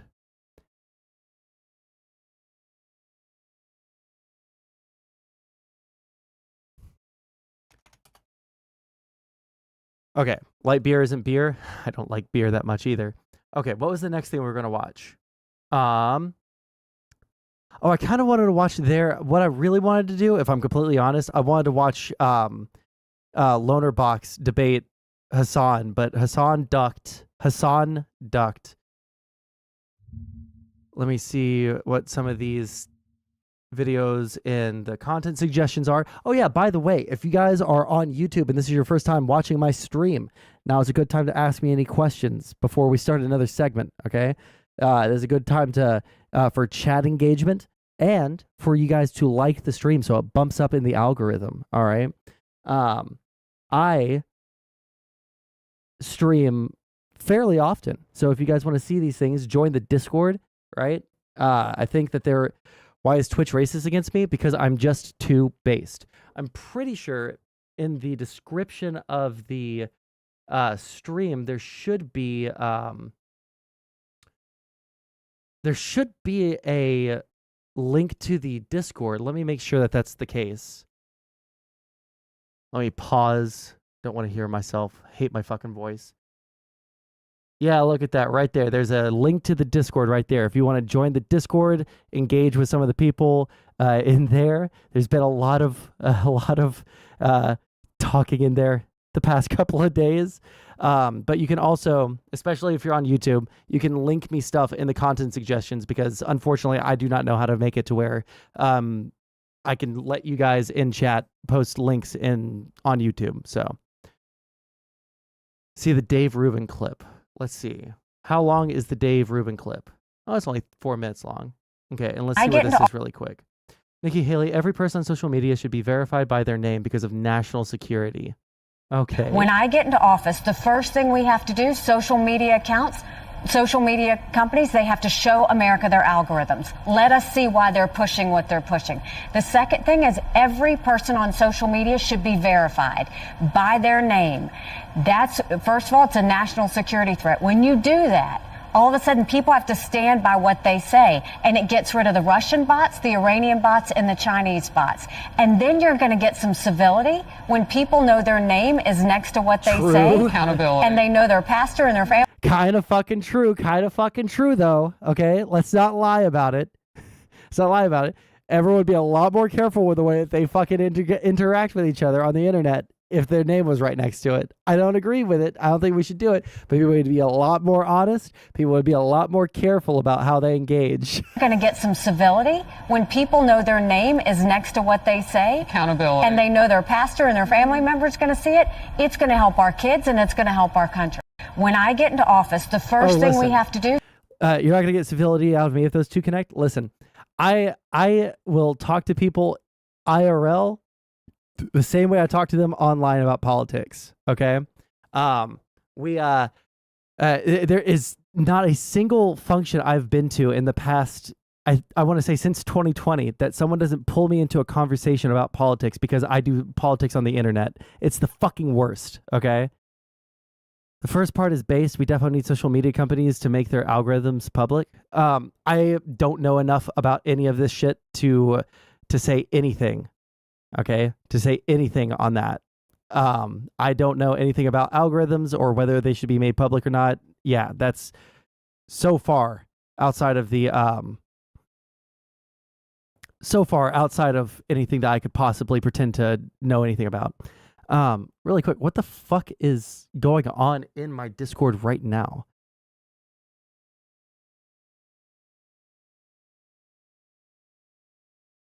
Interesting follow spread. Oh, they're talking about Beer Bash Johnson.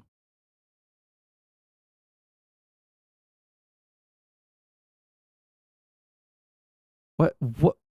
Oh, this is like a long fucking time ago. Never mind. I was about to say, holy shit, what the fuck is going on? Who are these people that you're posting in my Discord? Okay, anyways, let's watch this. Whenever someone starts using personal names and screaming like a lunatic, they're losing the debate. Rabbi Shmuley Boteach, he's a rabbi who goes on in television and defends Jews and Israel, I suppose. He gave a real lesson to Cenk Uygur about the history of the Middle East. Cenk was screaming and screaming and screaming. We're going to start with then the rabbi explaining a little bit of history, and just watch Cenk's reaction.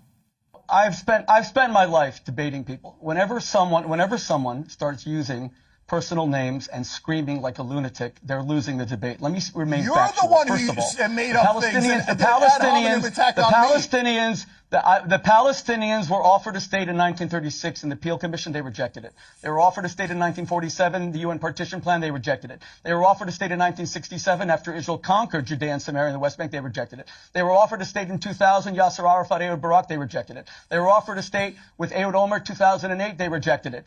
The problem is that some of these are totally valid to say, okay, you guys rejected that. That's kind of fucking stupid. All right. I think that especially later on, like in the, like any talks that happened like immediately after 67, were not so helpful to Palestinians. I think that, there were some talks, I don't remember which ones they were, that happened in either the 80s or 90s, before the intifadas or just after the intifadas, the first intifada rather, that were actually probably pretty good deals, all things considered, for the Palestinians. But they didn't take it because of like one sticking point in the negotiations. And I think that at that point you can easily criticize them. Super easy criticism. But I think that there were a lot of, I think that there have been a lot of negotiations where they have failed because of Israel. All right. We can't pretend like it was always the Palestinians who always were at fault there. But Israel unilaterally withdrew from Gaza in 2005, and they did not create a state. In fact, where were you, Cenk, when you say that you care about Palestinian children? When Hamas stole the highest rate of per capita international foreign aid, larger than the Marshall Plan, from Palestinian children, did not build schools for them, did not build hospitals, took all the money to buy bombs and to build a network of tunnels, which is larger than the New York subway system. Where were you then? Why did you only come up now? In fact, when Bashar al-Assad killed 600,000 children, Arab children, when he gassed them with mustard gas, my organization took out full-page New York Times ads to protect them from sarin gas. Where were you then? You don't care about Arab children. You are a Jew hater, defined as someone who only wants to lie and say that the Jews are genocidaires. And don't try to... I don't think that Cenk is a Jew hater. Like, you could try and make that argument for Hassan. I think Hassan's just retarded, right? I think you could try and make that argument for Hassan. But I don't think that Cenk hates Jewish people. I don't think that he's anti-Semitic. He's probably just very passionate about it and probably needs to take a little bit of a chill pill and be a little bit more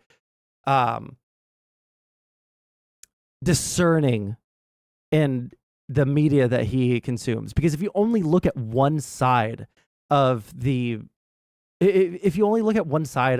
conflict, you're going to end up with that side's opinions, right? So if you only look at stuff from the Palestinian perspective, you're obviously going to have a bias towards the Palestinians. If you only look at stuff from the Israeli side, you're going to be very heavily biased towards the Israeli side.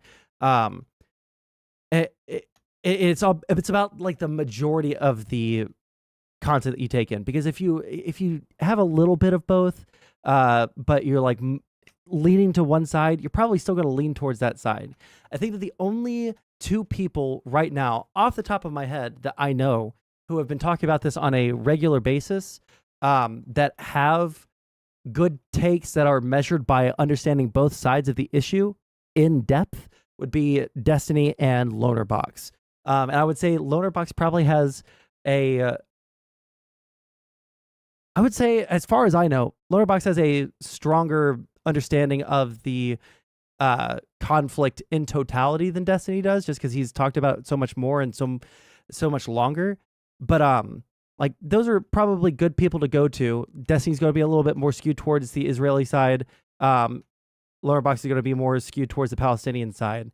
But both of them recognize when Israel does fucked up things, when they offer bad deals, right? They're going to admit when the Palestinians have good deals that they've rejected, right? And I think that that's something to take into consideration. I also think that anyone that has to go into, the 1948 war, the 1967 war, to try and justify what's going on right now have completely lost the plot. They only know their talking points, and they don't understand the totality of what the current conflict is actually about. Cancel me Don't and forget say to that I change the shouldn't be title. on? Oh. Nah, Say, we'll you know, keep the I'm a title, it's little fine. conflicted. Not just because for the first time in all the years I showed a video of him, but you know, in some ways I owe Jank a certain amount of credit, because if it wasn't for seeing his endless screaming and lack of knowledge and historical knowledge, and actually his true bigotry and all of those things, I don't know that I ever would have really woken up to what the left was. So I don't regret working there, as embarrassing. I can't remember in the first Piers Morgan interview with Cenk, did he say just like unbelievably callous things about Israel, or was he just like civilians shouldn't be killed? Because that's what I feel like I remember Cenk's point being, right? Whereas Hassan was doing like a little bit of apologia, right? Hassan is worse than Cenk on this, but I just don't remember. Most of the second, yeah, he was mostly just like, I don't want people to die, I don't want children to die, et cetera, like the, for lack of a better word, the soy position of like, just stop fighting, LOL, right? Just stop the death, stop the destruction, LOL. Like that's what it feels like. Cenk, that's where Cenk is coming from. It feels like that's where a lot of left-leaning people, not leftists, I would say leftists are a little bit more bloodthirsty on this one, but I feel like most left-leaning people who are pro-Palestine over Israel on this are mostly just like, we don't want more people to die, right? Which is a nice thought, but doesn't really get to the heart of the conflict, nor does it get towards any kind of solution at the end of that conflict. I'm going to lose another heart. I'm going to lose it. Yep, I did lose another heart. I lost another fucking heart. As it is, I suppose, in some level, in retrospect, that I had anything to do with those people. By the way, the name, the Young Turks, which is the name of the network, those were the groups of people in Turkey who committed the Armenian genocide, killed over 1 million Armenians. This is pre-World War I. I think it was, what was it, around 1910, if I'm not mistaken. And Hitler got the idea of the Holocaust from the Young Turks, who were committing a genocide against the Armenians because the world didn't care about that. So then Hitler was like, oh, I guess I could probably pull this off because the world won't care about that. So Cenk literally named his organization after an org. 1 second. I think Destiny's main reason for supporting Israel has to do with how many countries want to wipe them out and how tough their less than 100-year history has been.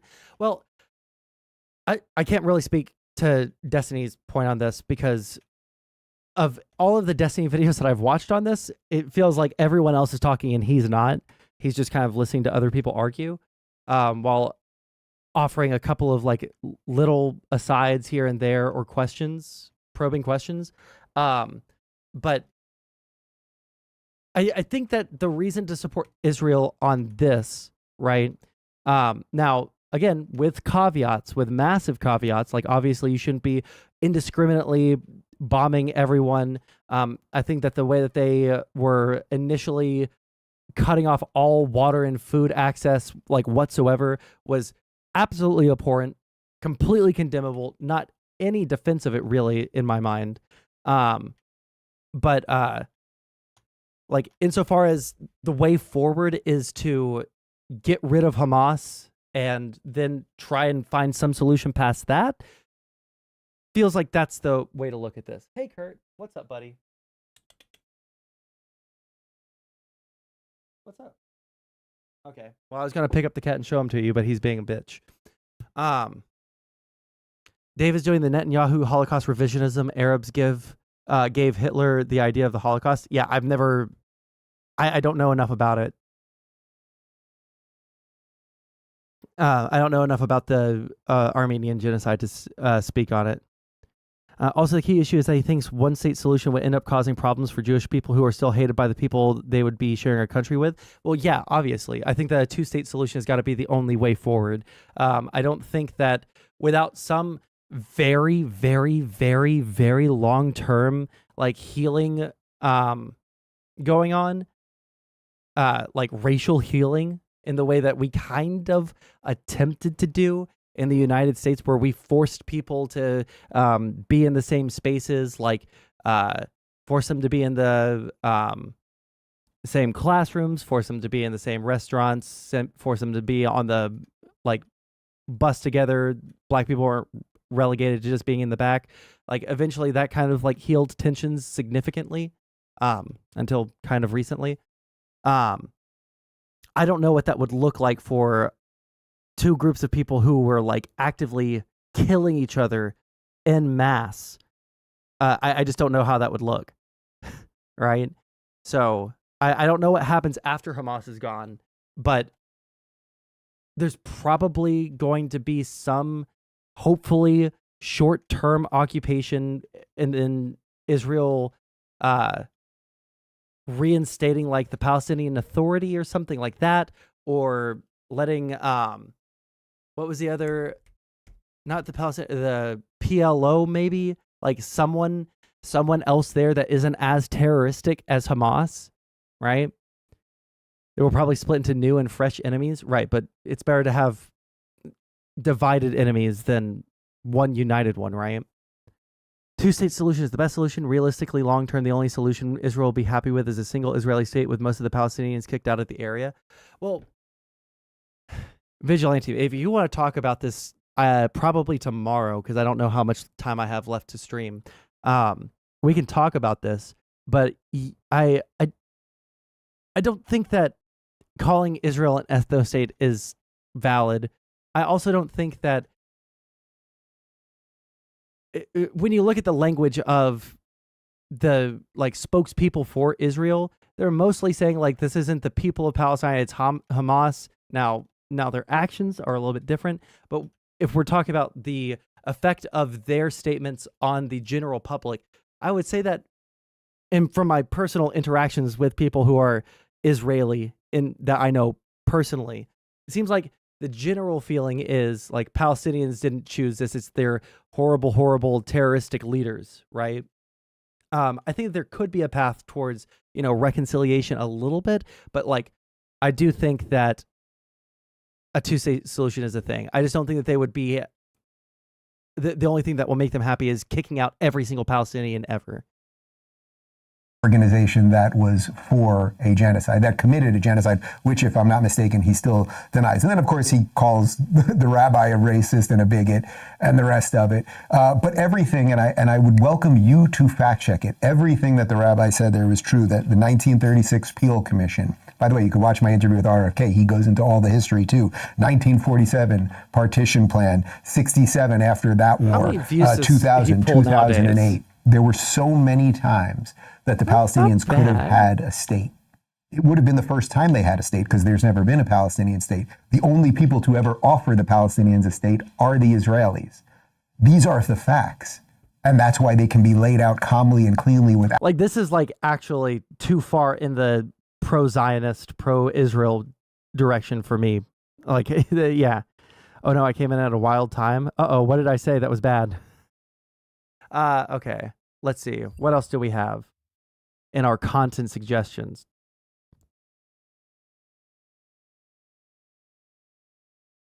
Got that one, got that one.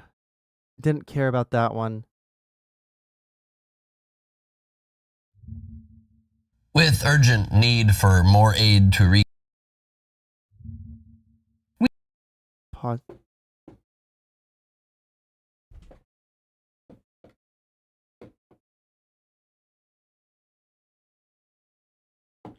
Sorry, I thought my cat was peeing on something. Oof. Got spooked. Yeah, lay down in there, bud. Good cat. Oh, look at you. Look at you. I wish you guys could see him right now.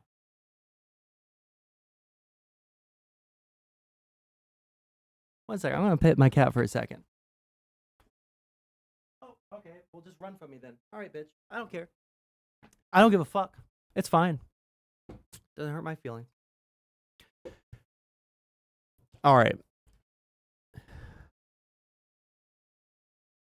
Okay, these are all the content. We are back, and we are joined now by Alex Kane. Oh, wait, hold on. I want to watch this one first. reach the civilians of Gaza and responding to calls from the U.S. and much of the international community for humanitarian pauses in fighting.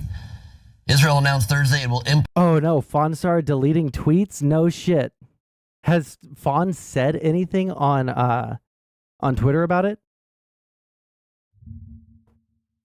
I see that you just posted this into the Discord. So these are the ones that got deleted?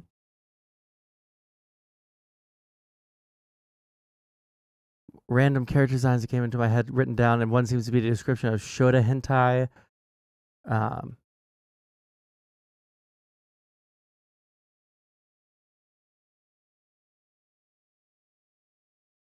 Those are still up. Uh-oh. Uh-oh. Got a name search. She's got to name search herself and save herself from being called a pedophile. Implement 4-hour humanitarian pauses. This is why Jank was angry, pretty justified. Oh, God. Changed the name of his show. For the first half of his life, he was a complete Armenian genocide denier. Then he changed.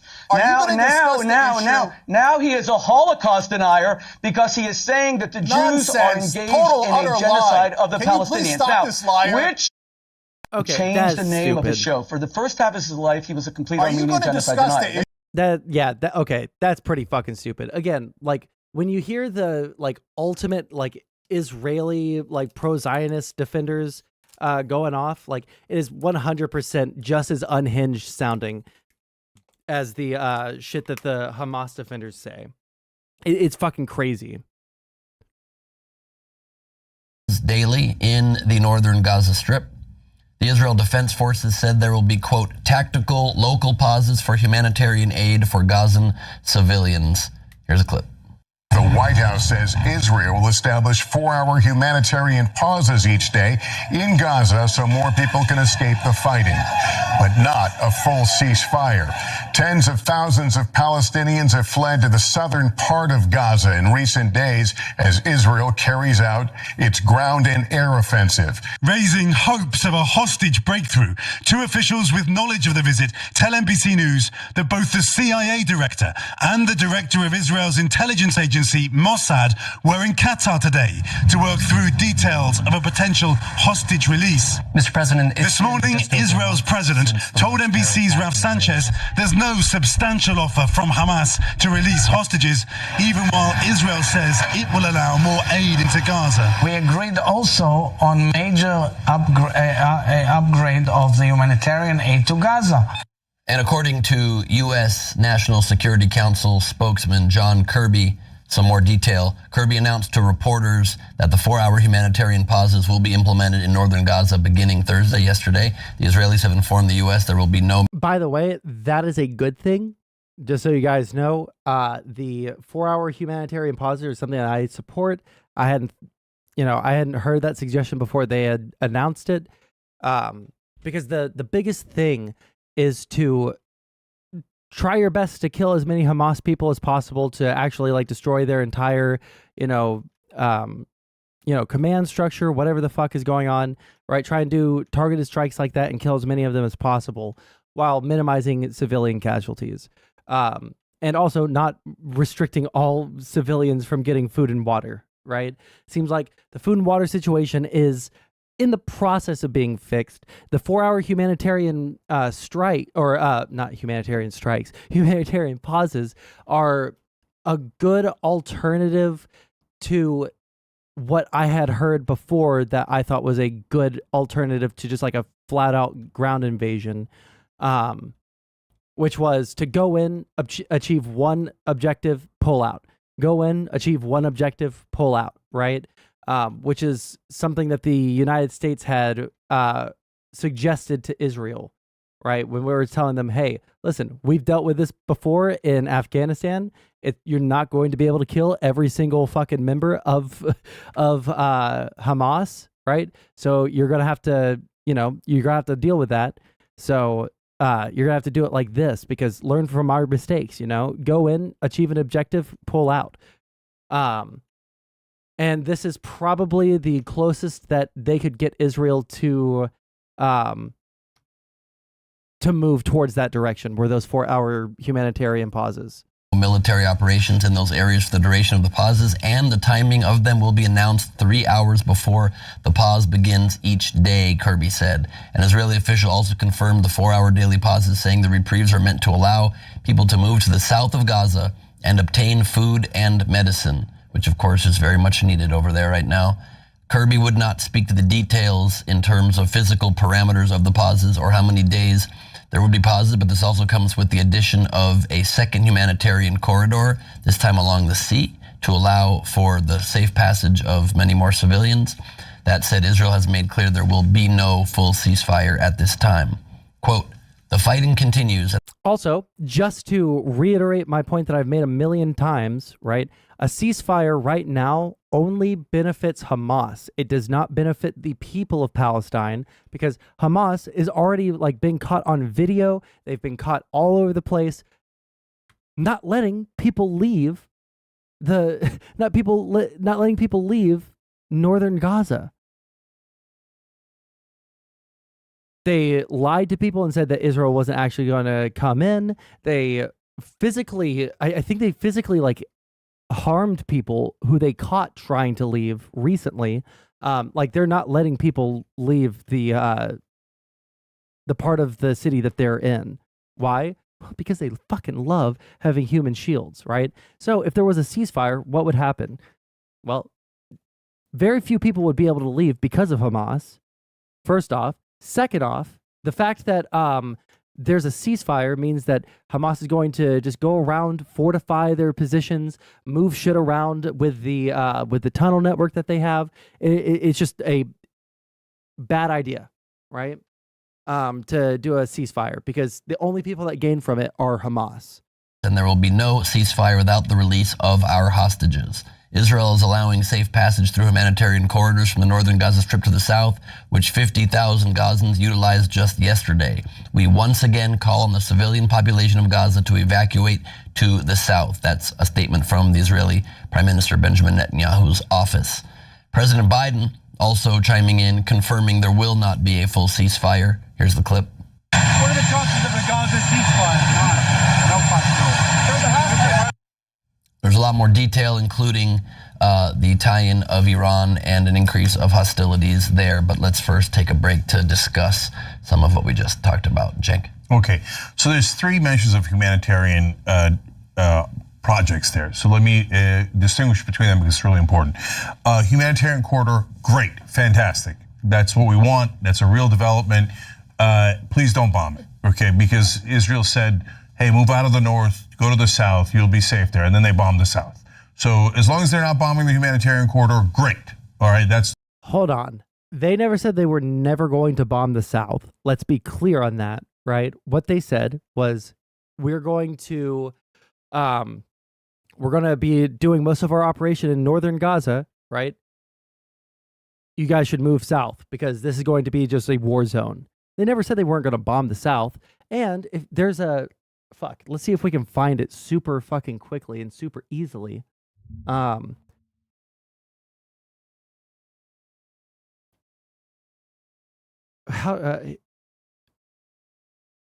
Missile strike heat map Gaza.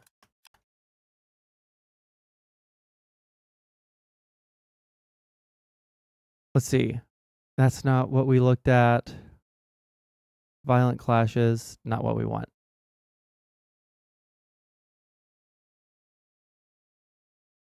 Map. Not what I was looking for.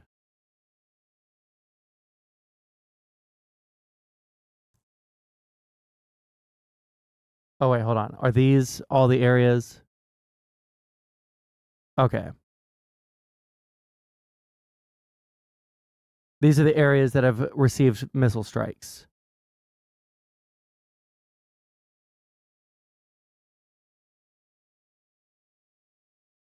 If you see, almost all of them have been in the north.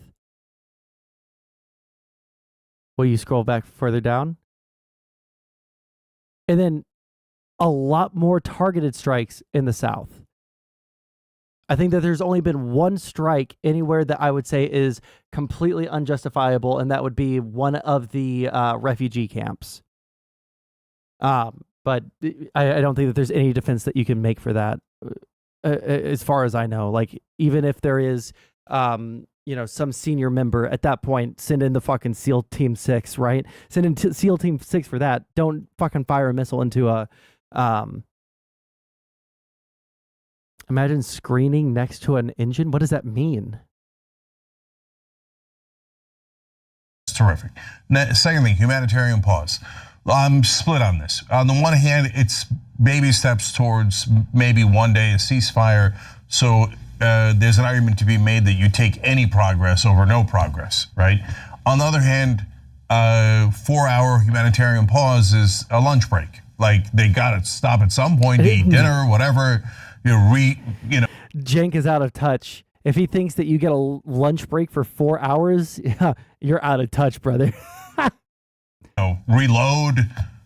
It's nothing. It's not real. I mean, it's a tiny, tiny, tiny thing, right? Maybe you could use and people say, hey, like, you can use the 4 hours to get aid to people civilians who were harmed, etc. in the area. Okay, that makes it a little bit more real. Okay, so do with that as you want, right? If people are saying like, good, mission accomplished, then I don't agree with that at all. That's preposterous, right? But if you're saying... It doesn't have to be mission accomplished. What we have to do is baby steps right now, because that's all we can achieve is baby steps. Because Israel is rightfully pissed off that they just had a fucking massive terrorist attack, and Hamas is hiding behind all the civilians. Baby steps. It's completely useless. That's probably too much, right? If there's some use to it, it's incrementally okay. But if you notice the offer for the exchange of hostages, we all want the hostages back, right? So sometimes people say, well, why don't you yell at Hamas? Okay, here, I'm officially yelling at Hamas. God damn it, give the hostages back. Okay, that's not gonna work. So why wouldn't we all want the hostages back, right? So if they want an exchange for Palestinian prisoners that Israel has. Now, I hate hostage exchanges. I'm not sure that the U.S. should have ever done any, Israel should have ever done any, but there is a very long history and precedent of prisoner exchanges between the Israelis and the Palestinians. So in this case, they're saying, no, we're not going to do that. Well, we'll see if that's true or not, but at least publicly they're saying that. Instead, we're going to exchange the hostages for some humanitarian aid. That's not a realistic offer. They're never going to take that. So, okay, so you take a humanitarian aid for, a couple of hours, a couple of days, and then you go back to the bombings. And what leverage did the other side get from that? I don't want Hamas to have any leverage. I want them to give the hostages back. But we have to be realistic about how to actually execute that. If you're offering, oh yeah, I'll let you take a lunch break and you give me all the hostages back. Well, let me get y'all's opinion, actually, because I actually don't. I don't think that I have the necessary knowledge here. Does it seem like Israel has a plan to get those hostages back? Has there been any stated goal there, or has the majority of, or if not all of the things that they've been talking about, been all about just killing as many Hamas people as possible?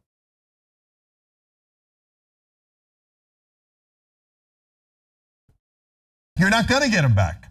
So be realistic. But to be fair, I don't know what's happening behind the scenes. None of us do. And maybe they're having a real exchange about, realistic terms. But the ones that are being put out there now are not at all realistic. One last thing, Joe Biden there, pretty callous. So I get that he doesn't want a ceasefire. Totally, utterly disagree with him. I don't think Israel should drop a single... Why do people act like Biden can just tell Israel what to do and they'll do it? Why is that such a meme right now? Well, Biden could call for a ceasefire tomorrow. I don't think that he could. And again, I don't think that he should. There's other options besides just a ceasefire, right? Because what you don't want, what you really, really don't want, is for Hamas to come out of this looking good to the population of Gaza, right? Where they did a horrible, atrocious, god-awful, goddamn terrorist attack, and then didn't have any they got what they wanted out of it. Now there were consequences, but they got what they wanted out of it. All right, this is why there's the meme about like don't negotiate with terrorists. It's because you don't want them to get any kind of positive reinforcement for their actions, right? Like if someone does a 9/11 and then we're like, okay, you know what? They did a 9/11. We'll kill a few of them, but then what we'll do is we'll pull everything out of the Middle East and, you know, whatever the fuck they were demanding. What happens then? Oh, well, flying planes into buildings works. Let's fly another one. That's what happens when you negotiate with terrorists. That's where the meme of I don't negotiate with terrorists comes from. It's not just out of nowhere. It's not just because it's a funny meme from the early 2000s. No, it's because there's a incentive there to continue doing them if you get what you want. There was a potential deal mediated by Qatar to release all the civilian hostages in exchange for a 5-day ceasefire. They'll keep the soldiers, though, but Israel hasn't done much to get the hostages. I mean, he could have wanted... He would have to threaten to pull aid and trade, but he could. But I don't think that even if we were to stop sending $3 billion of aid to Israel, I don't think that would change anything, right? Their yearly budget is like $119 trillion or some shit. Wait, hold on. I got that wrong. Not 119 trillion. 119 billion. Sorry. We're the one with the $1 trillion, okay? We're the ones that can do the $1 trillion memes, okay? Not them. But 3 billion out of 119 billion, it's like less than 3%. It's less than 3%. And I don't think it's going to like change the calculus on whether or not Israel is going.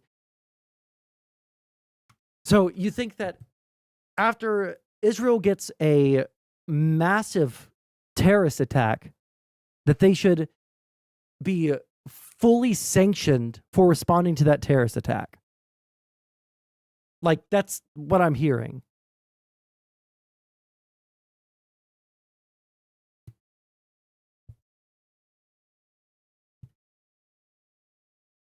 Like, I just don't know what the alternative there is.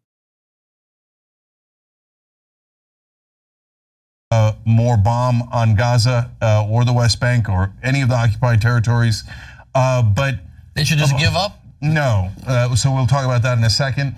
But on the other hand, even if you don't want a ceasefire, going, no chance, haha. Like, that's not helpful. And by the way, 2/3 of Americans want a ceasefire. So it's spitting in our face a little bit. Like, what do you think you live in a democracy? Our leaders are never going to give you what. How it could work? Right. But you have to, like, one of the things, don't give me like hypotheticals that would never happen. Like, I'm very interested in hearing what people's opinions are on like what could and what should happen, right?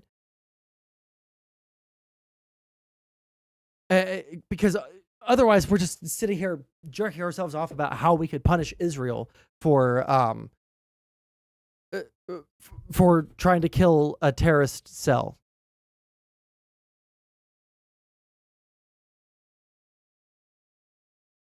It's kind of true, Sieg. What you want.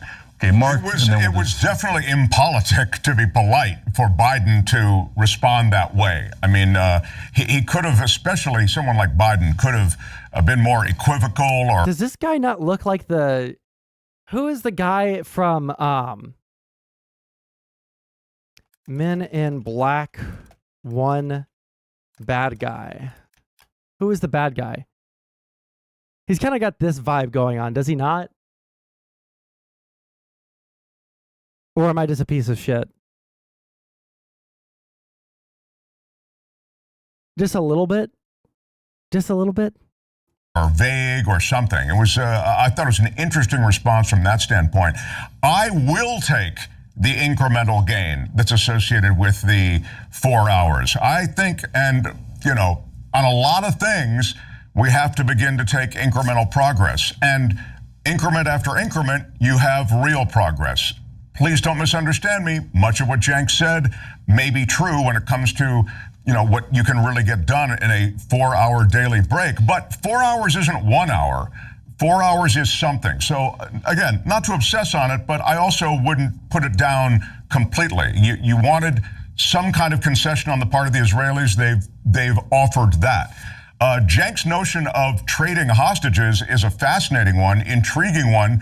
I don't know that it goes anywhere really, but it might. And sadly, those who control this negotiation are probably in Qatar. I mean, it seems as though the Qataris are the ones who are behind the scenes funneling a lot of money and negotiations. Again, backtrack negotiations through this entire process. So I don't understand what, Cenk, you're calling for then, because the world was some people are calling for a ceasefire, which also Israel is not going to do, just like you easily say, Hamas isn't going to take that, Israel's not going to take that. They've just suffered the worst attack in their history, and so they're going to try to paid back 8 times over. So, but it's not about payback. It's about an objective in the war. Like It's not. It's about an objective in the war. What's the objective? The objective is to get rid of Hamas, the terrorists. Impossible. Impossible. So then they just give up. So then Israel just deals with it's not a matter of giving up, terrorists. but it's an absurd goal. Is Hamas going to raise their hand one day and go, okay, we give up? Really? How did we get rid of the Nazis? How did we just defeat the Nazis? Because those were a different time, Ben. So now we can no longer defeat evil forces. We couldn't defeat the Taliban. We couldn't defeat anybody in Iraq. We couldn't defeat... Oh my God. There was just so much fucking stupid shit there from both of them in such a short amount of time. Hold on.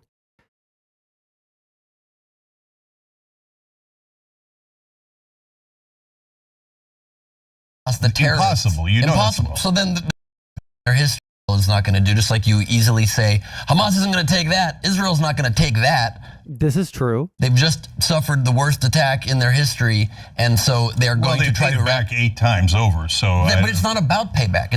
And it's not about payback. He says something that's perfect. It's about achieving a military objective, right? Now, you could the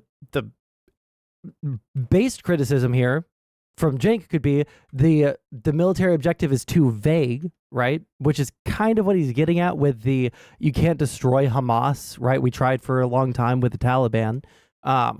So he's not wrong there. I do think that Israel should have, this is our objective this week or this whatever time frame they give, right? This 3-day operation is going to achieve this, right? Or we'll extend it and then we'll achieve our goal and then we'll pull out, or we'll have another, 4-hour ceasefire, whatever the fuck, right?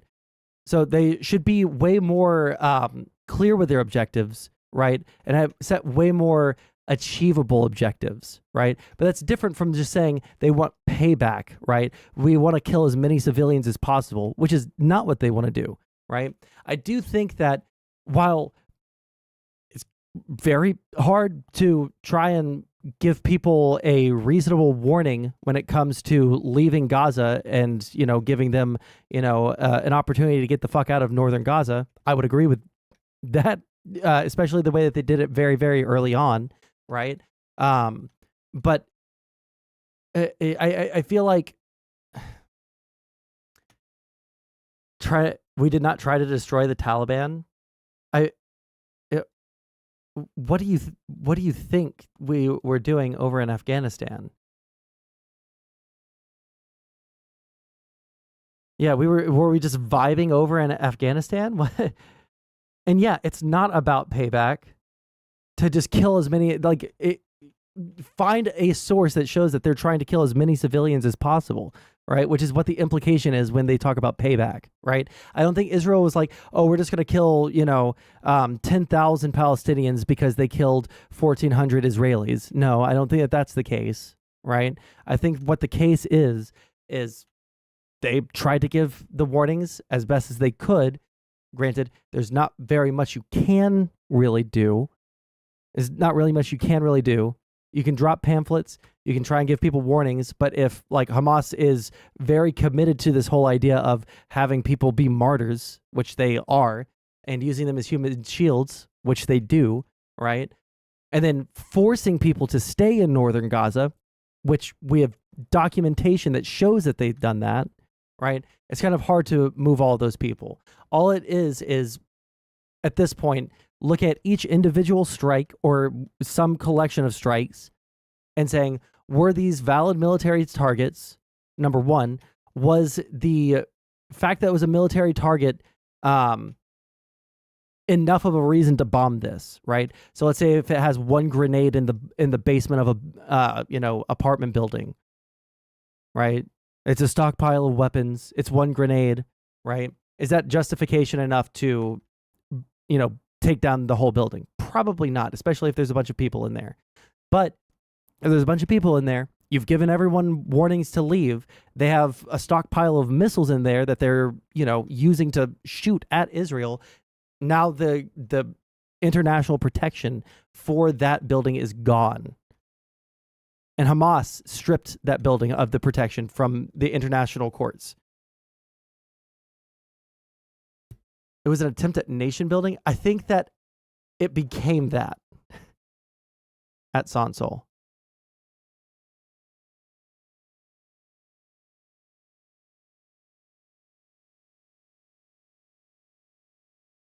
Why are you tagging me?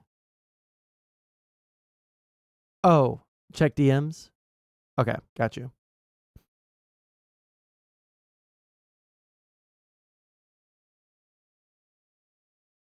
I have not received a DM. It's about an objective in the war. Like it. It's not. It's about an objective in the war. What's the objective? The objective is to get rid of Hamas, the terrorists. Impossible. Impossible. So then they just give up. So then Israel just it's deals not a matter with of giving terrorists. up, but it's an absurd goal. Is Hamas going to raise their hand one day and go, okay, we give up? Really? How did we get rid of the Nazis? How did we just defeat the Nazis? Because those were a different time, Ben. Hold on, really, really quick. Some of the Nakba 2023. Let's hear what he says. But I want to point out specifically what I was saying, right? When we're talking about the military objectives and the strikes, that's what I'm referencing, right? If you can show me where they're specifically targeting civilians, that's what I'm talking about. Why is Dingo?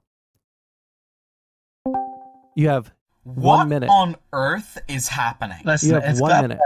That's great. I wanted to come in and quickly say that your stream, I see you're sitting at 11 viewers. If I streamed on my channel, I would have more. You kind of need me now. I'm kind of your clout siphon. I have 11 on YouTube, yeah. What I will tell you is this, Sondsol. I look into your eyes and I see the future of content creation, the future of live streaming. You've already given up the title of editor. You've already given up the title of editor. But there's just one small thing you could do, boost you up to 20 years. Could we maybe get some strippers? Go ahead and just disconnect him. So now we can no longer defeat evil forces. We couldn't defeat the Taliban. We couldn't defeat anybody. Fuck, that's right. We were going to watch this. But yeah, I'm specifically talking about the strikes going on and whether or not they're intentionally targeting civilians, right? Now, if he's talking about Nakba 2023, I'm not going to agree with it. But we'll listen to it anyways. No volume? Laid out there, including No Al-Shifa, bitches? as we were discussing, dire and perilous. That's the description from the World Health Organization, and that's again where those pictures of those babies are coming from. What is the latest there right now? Yeah, and difficult to look at. What we can tell you is on the ground and from the air right now, there are reports that the fighting has intensified. Airstrikes as well as ground fighting near many of the hospitals in Gaza. And the WHO saying that Gaza's biggest and most technically advanced facility, Al-Shifa, right now, quoting here, is not functioning as a hospital anymore after days without power, without water, without basic medical supplies there to help some of the thousands who are there and injured. We know that there is, according to these doctors, constant gunfire and bombing in the region. The IDF has denied hitting Al-Shifa and has accused Hamas, as you talked about, of embedding key infrastructure in and around that hospital and others. They say they are going to continue to root out Hamas, whether it be near these hospitals or in the dense urban centers. Now, really quick, to this guy's point, there is evidence that they're using the hospitals. I watched a CNN video earlier today. Let me see if I can just scroll down my YouTube history real quick. See what CNN reporter saw inside of Gaza hospital. CNN's Nick Robertson and his crew got an up. And look at here. Look at the tunnel. I don't know what hospital this is. Rantisi Hospital. Israel is facing massive international pressure over the destruction of homes, the shockingly high civilian death toll, and in the last few days, over its apparently heavy-handed tactics at hospitals. We are searching the tunnel with the bulldozers to reveal the tunnels that we suspect that are underneath the hospital. Gary has brought us here to show the connection he says exists between Hamas and the Rentisi Children's Hospital. We're now here in an area between a hospital, a school, and a terrorist house. A Hamas commander, he says, lived there. He points out the solar panels on the roof. This is a tunnel that was lighted like this before. You can see here. This is a ladder going down. I see the ladder going down. Okay, This is a 20-meter tunnel. And look at here. Look at the tunnel. Be careful here. But look down here. The cables are going down to the tunnel. Okay? So they're hardwired into the tunnel. So what I wanted to show you, the solar panels on the terrorist house provide electricity directly to the tunnel. We've entered a robot inside the tunnel, and the robot saw a massive door, a door that is on the direction of the hospital. We're in what is an active fire zone here. You can hear the small arms fire. The IDF say that. So they have tunnels going into the basements of these hospitals, and then we'll skip forward a little bit to when he's inside of the hospital. Also damaged. We're talking, why is that so damaged? We came to this hospital 5 days ago. There were still patients inside the hospital. We did not enter into the hospital. He claims since then, all patients were evacuated by hospital staff. We assist this evacuation, of course, to make it a safe pass for all the patients in the hospital. We do not know that the hospital is entirely clean. We do not know. We only entered to this area which was suspected because we were being fired. Gary leads us through a warren of basement corridors to this room. This was the armory, okay? This was the Hamas armory. Yeah. He shows us a few rusting guns and some explosives. These guns alone have potentially huge implications for Gaza's hospitals and Israel's apparent push to take control of them. The International Committee for the Red Cross say that hospitals are given special protection under I like the international cat that humanitarian law. makes its appearance a couple times in this video too. Then that protection falls away. In other rooms, he shows us a motorbike with a bullet hole in it that he suspects was used by Hamas attackers October 7th. And nearby, possible evidence hostages could have been held here. We're now in the basement in the same area, yard from the motorcycle. We see a chair. We see a rope. We see a woman's clothes or a woman's something covering a woman. Do you think a woman was tied up in this chair? This is an assumption going to be checked by DNA. More evidence, Hagari says, points towards Hamas and possible hostage presence below the hospital. And by bringing us here to this hospital and showing us the connection that you believe exists between the terrorists and the possibly hostages. Just a quick little skip to the end so we can see that cat one more time. We're just getting ready to leave right now. Follows him out of the hospital, by the way, going on, guys. still intense, bullets fired, explosions going on up the street there. This war See? and the It's the same controversies cat. surrounding it It's following far him. from resolved. Nick Robertson, CNN, Gaza. He made a little buddy in the war zone. Oh shit! Instead of minimizing that, let's finish the rest of the. You said the 5th paragraph. The agriculture minister. Agriculture minister. Okay. The war would be Gaza's Nakba, using the Arabic word for catastrophe that many use to describe the 1948 displacement of nearly 700,000 Palestinians who were expelled from their land in what became Israel. We're now rolling out the Gaza Nakba. Yeah, the Likud party has to fucking go too. There's two groups here that need to go, and I'll agree with you on this. The Likud party has to fucking go, and Hamas has to go. Those are the two biggest roadblocks to solving anything in this conflict whatsoever. I don't think that that's going to be easy, unfortunately, on either side. It's going to be hard to kill all of Hamas, and it's going to be exceedingly difficult with a extremely weak left in Israel to get rid of Likud. So they're pretty low in the polls unless something changed, right? But it's not hard to kill Hamas. It is hard to kill Hamas without killing an assload of civilians, right? And Israel just can't go in and fucking kill as many civilians as they have been. You know, I can think of it. Are you talking about a final solution, Sieg? Chill. But you know what I mean. It's going to be really hard to do that in a way that's not going to, completely alienate Israel from the entirety of the international community. I think that even the United States at this point, what is the current death toll going on over there?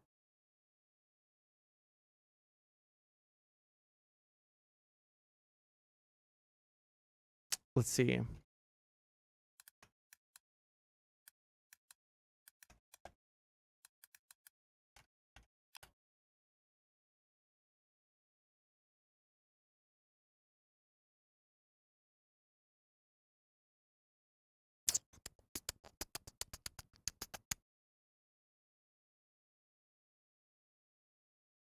Palestinian death toll in Gaza has risen to more than 11,200 killed in Israeli attacks since October 7th.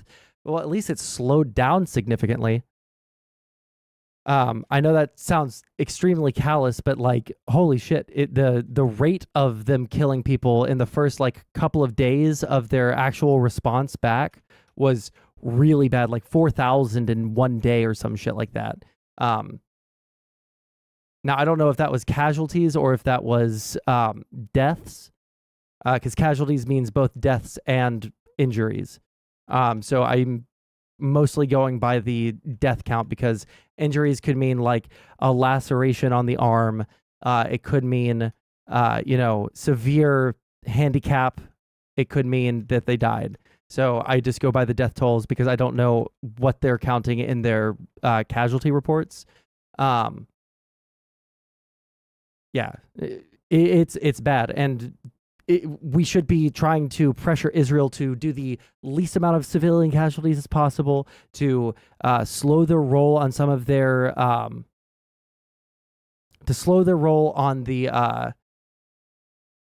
response to these things, and to have like more definable, definitely to have more definable goals than just kill Hamas, because that's going to be a hell of a goal to reach. But in Iraq, we couldn't defeat the Sunni insurgency. We couldn't defeat the Vietnamese, because in the old days, the U.S. is more concerned about Israel dragging other countries in. One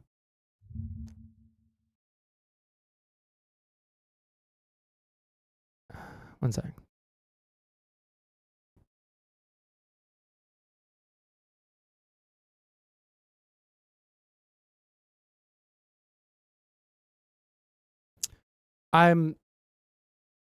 I'll have to like hear more about that to like have more of an opinion on it, because as it stands right now, my understanding is it is exceedingly rare for another country to join into a war after like the first like 2 weeks, maybe 3 weeks, right? It's just like a very, very rare thing.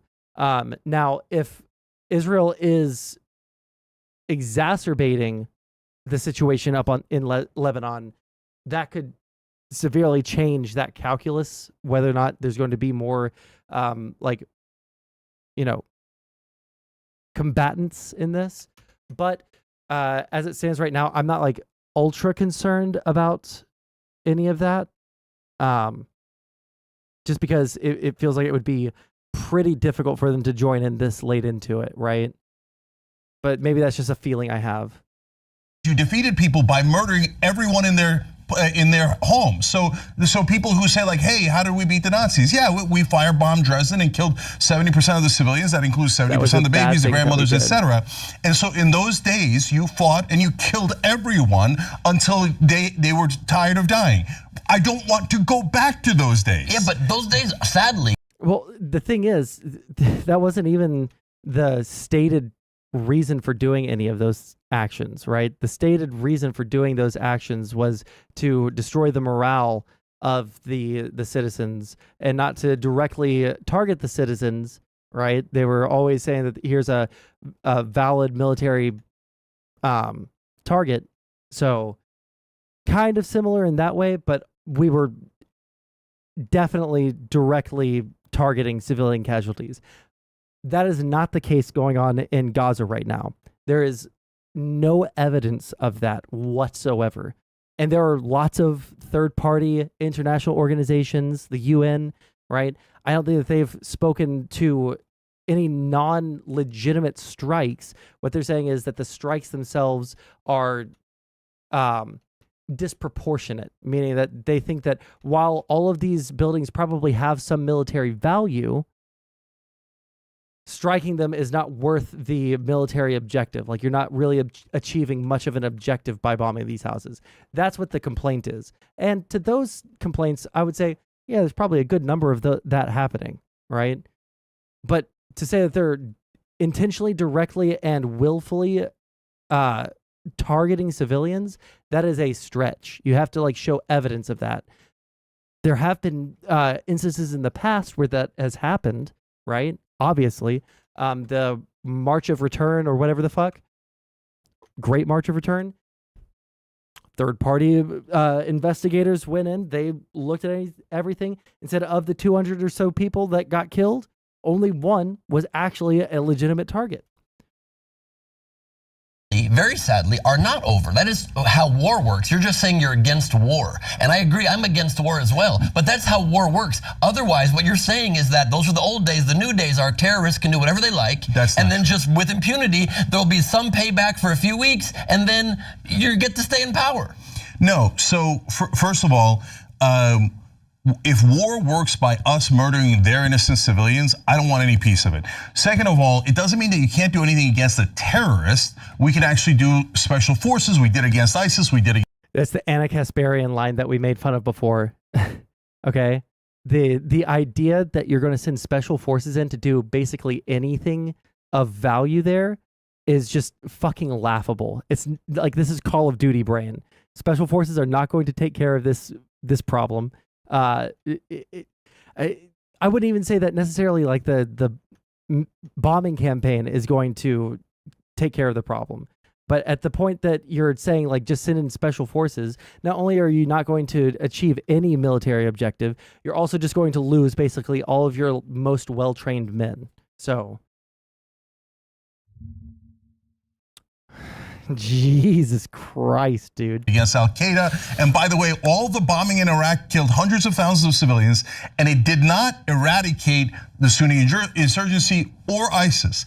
When we used special forces and we got on the ground and we actually killed the bad guys instead of doing indiscriminate bombings, that actually did work. We did get Osama bin Laden. We did get the leader of ISIS, and that wound up. So if Israel goes in, and right now, by the way, the ground troops, as I said from day one, have been more effective. And a lot of people were against the ground troops. But I said, look, that's because ground troops are seen as a bad thing, especially by the Palestinians who have a bad history with the IDF being in their borders, right? They're going to see that as, returning to a day and age where they're just completely fucked.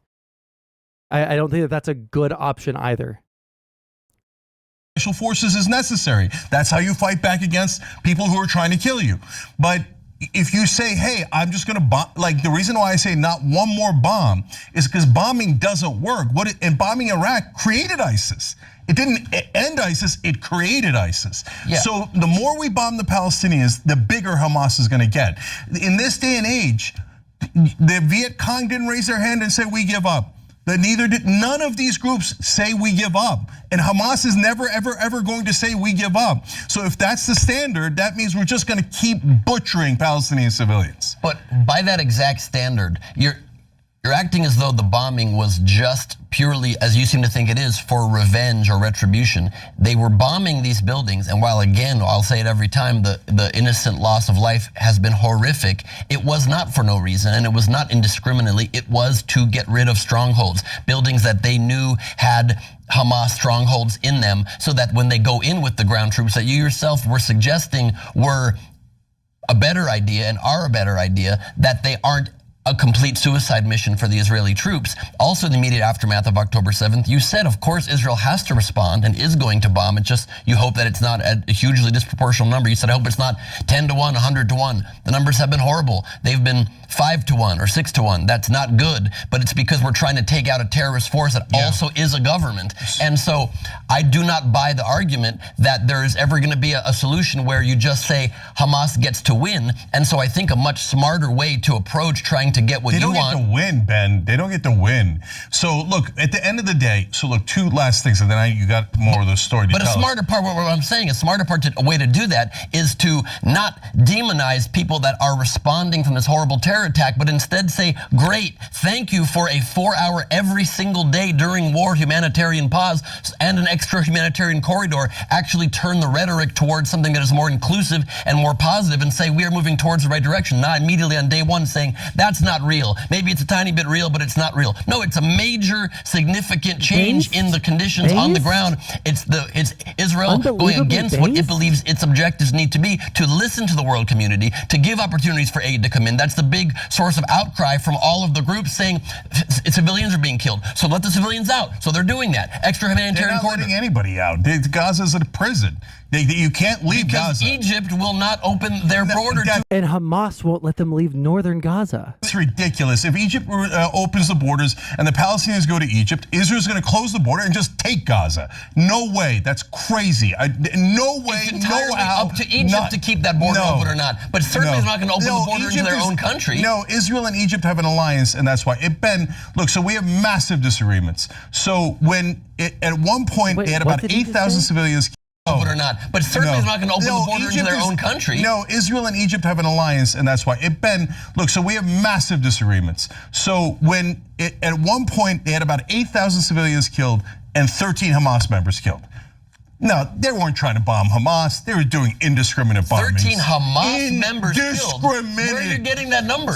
I got it from a news report. We reported on it. Hamas does not distinguish in their numbers between Hamas soldiers and civilians. You have no idea how many Hamas soldiers were killed in that 10,000. Netanyahu at one point. 1 second. Let him say his thing in a second. But like, yeah, we don't know how many Hamas agents are killed basically ever, because they just include all of the Hamas numbers in with the civilian numbers, because it makes Hamas look better. It makes Israel look worse. Like that, yeah. According to Hamas, maybe like wait, hold on. Can we find this number? Someone see if you can find me this number. Okay. Is there a released number from Hamas of how many of their fighters have died? And he's a grotesque liar. Said in an ABC report, well, 10,000 were killed, but 1,000 of those could have been Hamas. First of all, could have been. And if that's true, but you take Netanyahu's numbers, that's still awful. If you said to me, I've said this 100 times, hey, that guy killed your family members. There's no way that I don't want to kill that guy. I will be filled with rage. And you say there's 9 civilians around him, an aunt, an uncle, a grandma, a baby, etc. Would I bomb them and kill those 9 civilians to get the bad guy? Never, because it is. But that's not how these strikes are calculated. It's not for one Hamas agent, unless it's like a general or something along those lines, right? What it is a missile stockpile or a weapon stockpile, or where the tunnel comes out or something like that. Like that's what they're like mainly targeting. And if there are a bunch of civilians there, now it's absolutely legitimate and justifiable, right? Deeply immoral. I'm not going to do the same thing a terrorist would do. That's insanity. And Israel's saying, yeah, I don't care. I don't care about the ratio. I dropped the bombs. The buildings collapsed. The babies' heads are crushed. But they are not saying that. Defense. That is a lie. That's not defense. That's offense. But they are not saying that. They are taking far more measures than any country that I know of to make sure the civilians leave the area. They take the least amount of measures. They make phone calls directly. They drop leaflets out of the sky. They make multiple statements on social media and on television. They paused. They said 24 hours to escape. UN said it's impossible. Escape to what? Escape to what? It's an open-air prison. To the south. And then Egypt which they also bombed. They bombed it a little bit to get rid of also Hamas targets. It's not the main area that the main bombing is happening. And so that is the reality of war. You're still not ever suggesting concretely how you suggest that Israel lives in peace and possibly can I answer? Please. Sure. It's so easy. Yes. Okay. Special forces to take out the Hamas guys who attacked. No problem. I've said it from day one. Try to release the hostages, do negotiation, do power, do all the things that you do. Then, this is super important.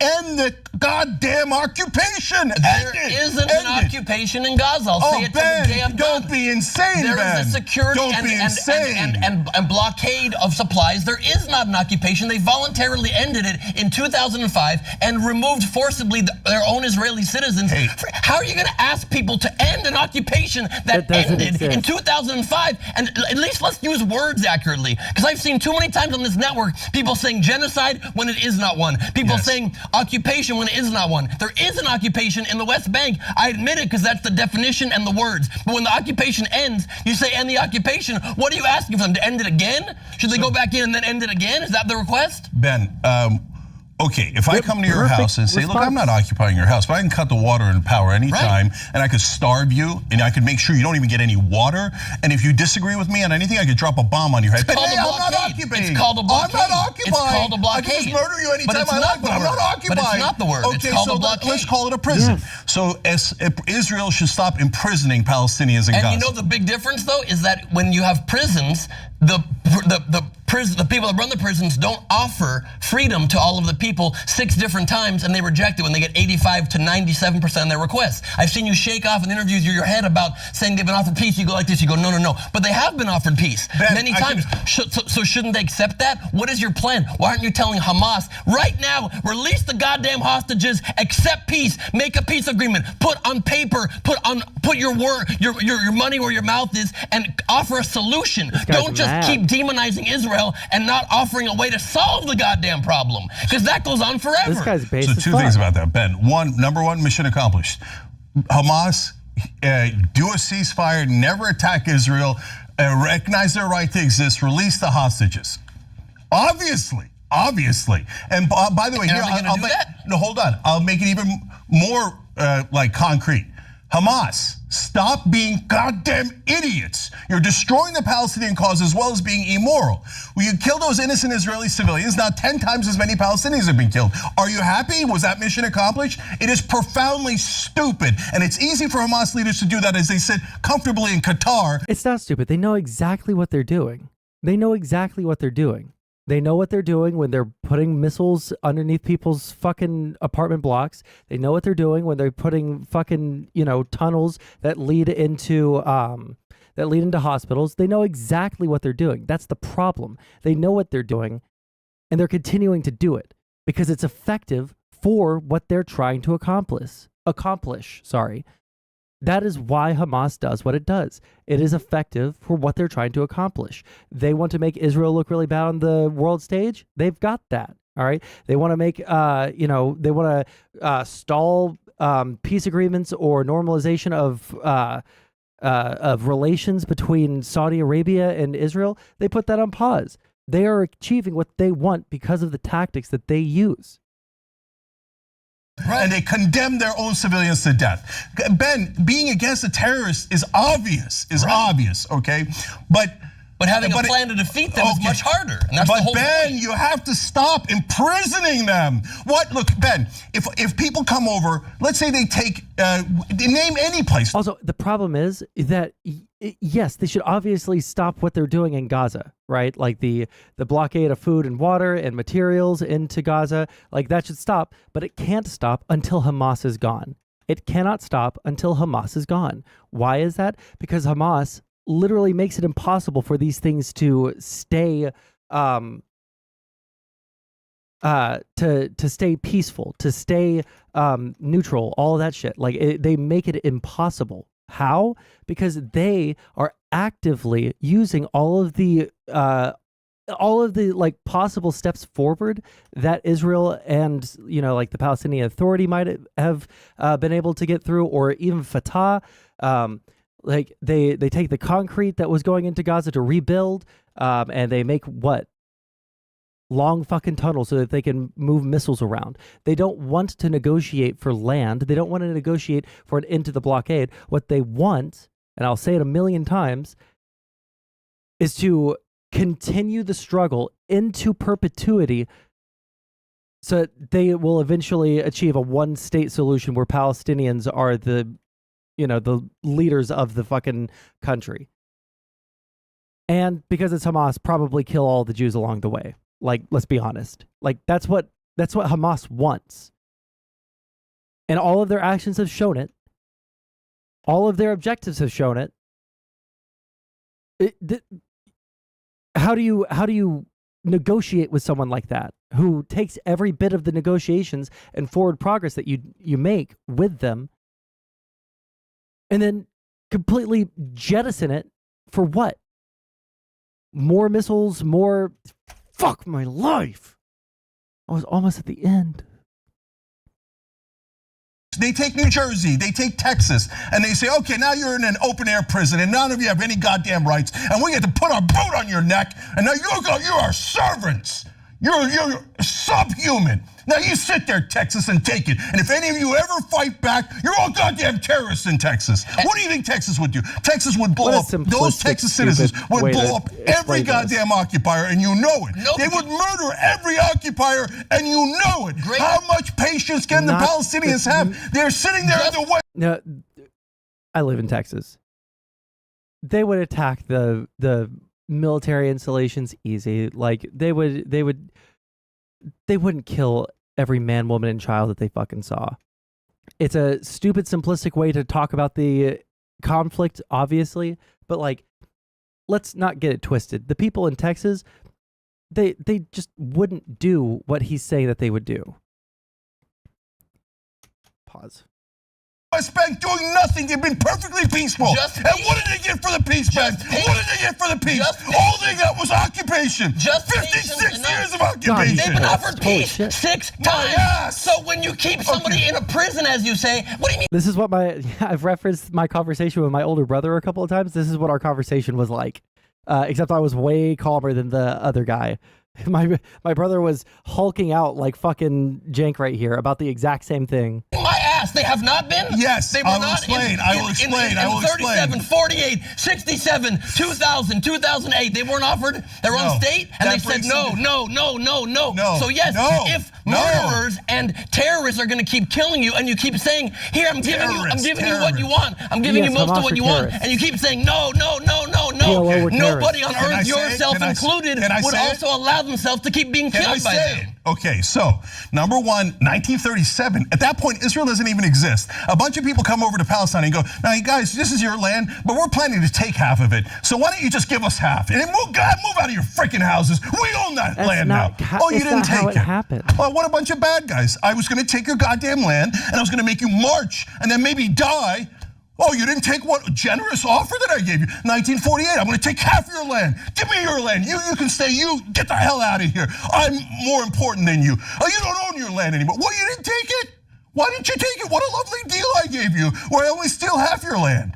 Okay, now you move to later rounds, then it gets more complicated. Because then they come back in and they go, "I'll give you 87% of your house back." But I had 100% of my house.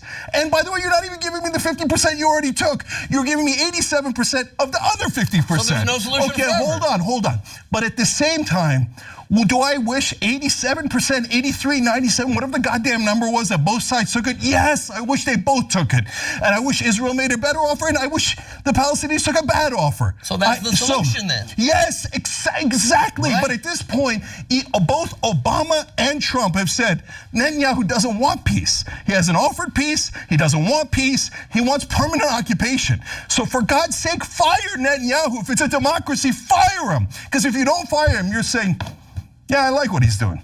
We're going to occupy these poor people forever." In West Bank, there's no violence except by the settlers. On that, I totally agree. But they're still occupied. But they're still occupied because they like it. They like occupying that. People were trying to remove Netanyahu, and then there was a horrific terrorist attack. They brought him back like 4 times. Yeah, look, he's not a partner for peace. I agree with that 100%. He was funding Hamas to help make sure there was not peace that happens. That is true. But now we're in a reality that is now very hard to unwind unless some concrete solution is offered. Not just simply telling one side, we know the other side is terrorists, and so we have to just give it in. No, don't give in. 67 borders. End the occupation. Occupation is a core evil, and if you don't end the occupation, I would do it unilaterally. Here, 67 borders. Good luck. You guys are sovereign now. You can have your own police, military, do whatever you like. You cross over, and then we come and obliterate you, okay? But they made a peace deal with Egypt. Do a peace deal. It's not that complicated. Israel, you have got to let them go. We all want to go to Israel. We want Israel to be a beautiful, safe place filled with loving people, which it is. But we can't go, and we can't root for you, and we can't do any of these things if you kill citizens at this enormous rate and never give any hope to those Palestinians. And they go, they should know that they're defeated. They should know that they're going to stay occupied for the rest of time because they're savages. Savages. Israel wants they can't ever have peace. They're always doing violence. Wants to continue on Again, they're not occupied, and the savages are the leadership that is holding them hostage, the Palestinians. But you know what? Hostage. Israeli leadership are also savages. And at this point, they've been 7 times as savage as Hamas, which if I'm an Israeli citizen, I'm sickened by that fact. The numbers are horrible, and it's in self-defense, and you know that's a difference. You know that's a big difference. Yeah. There was so much more to this story. We don't have time to get to it now, but I'll just briefly summarize. As a reminder, not just are the leadership of the Palestinian people in Gaza, the terrorist organization Hamas, they are backed by one of America's enemies, Iran, and they just again celebrated annually as they do the other day the 1979 taking of Americans hostage at the U.S. Embassy, and there were the chants, death to America, death to Israel, by the people that sponsor the suicide attackers and the terrorists in the Palestinian territories, paid for by Iran. And who was speaking at that rally was one of the leaders of Hamas, the envoy of Hamas to Iran in his official office and official capacity. And those are the people that are funding, that people are siding with and acting as though just tell Israel to deal with it. No, how about get the world community to stop funding terror and actually be a true partner for peace? So this time when it is offered, perhaps they will take the offer and not dwell in the past forever, because everyone's past is very painful in this scenario. The only way forward is to move forward. Iran does fund Hamas. I despise the leadership of the Iranian government. They're mullahs, and they would kill me in a second for being an apostate. I got no interest in them. But that doesn't mean that we should increase hostilities. Get back into a peace deal. We had a peace deal with Iran. We had a peace deal, but the idiot Donald Trump pulled us out of it to start more conflict. And then, hey, look. Okay, we don't have enough time to watch the rest of this, but let me just say this, okay? There is no decreasing of hostilities while Hamas is still there. I don't see that I don't see that happening, right? Because Hamas will just do more shit in a little bit. If we just do a ceasefire right now, Hamas will come back stronger than you can possibly imagine, right? And it'll just be hellish for everyone involved. It'll just be a repeat. Unless you have like an actual forward motion plan calling for a ceasefire or calling for an end of hostilities now, is just kicking the can down the road. There is no peace with Hamas. They don't want peace. Likud probably does not want peace, as demonstrated by their actions, right? They might be able to be pushed into wanting peace.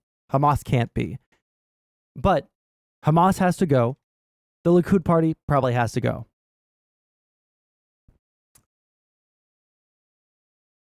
Didn't they just do that? Didn't they do just that with Gaza already? 1967 border plus their own police. Yeah, I know. But hey, this is where we're at with the discussion. Just stop fighting. Just stop fighting when there is no path towards the ending of the fighting. Okay. Do we have anyone on Kick that we can raid into? I have a concert to go to. We're gonna see Doja Cat. Okay, y'all choose Wick or tomfoolery. Yes, but I am more white than you. You look gypsy. I am blonde hair. Blonde hair I have. You gypsy. That means that someone fucked your mother that is Turkish, but your father is not. Oh, your mother is a whore and she got fucked from someone. You are weak sperm. You are weak sperm. This is the strong sperm. This is the Greek god. Okay, Greek god. If you have Greek god, you would have win, but you lose. Lose where? Lose where? You lose. Why is Hagia Sophia this? Not. I love Balkan fights. Okay. All right. Tom or Wick? Tom or Wick? Choose. Choose wisely.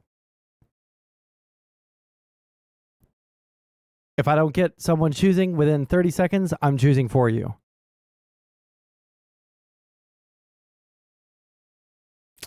Whoever's fun, we'll go to Wick. Love you guys very much. I'll catch you guys next time.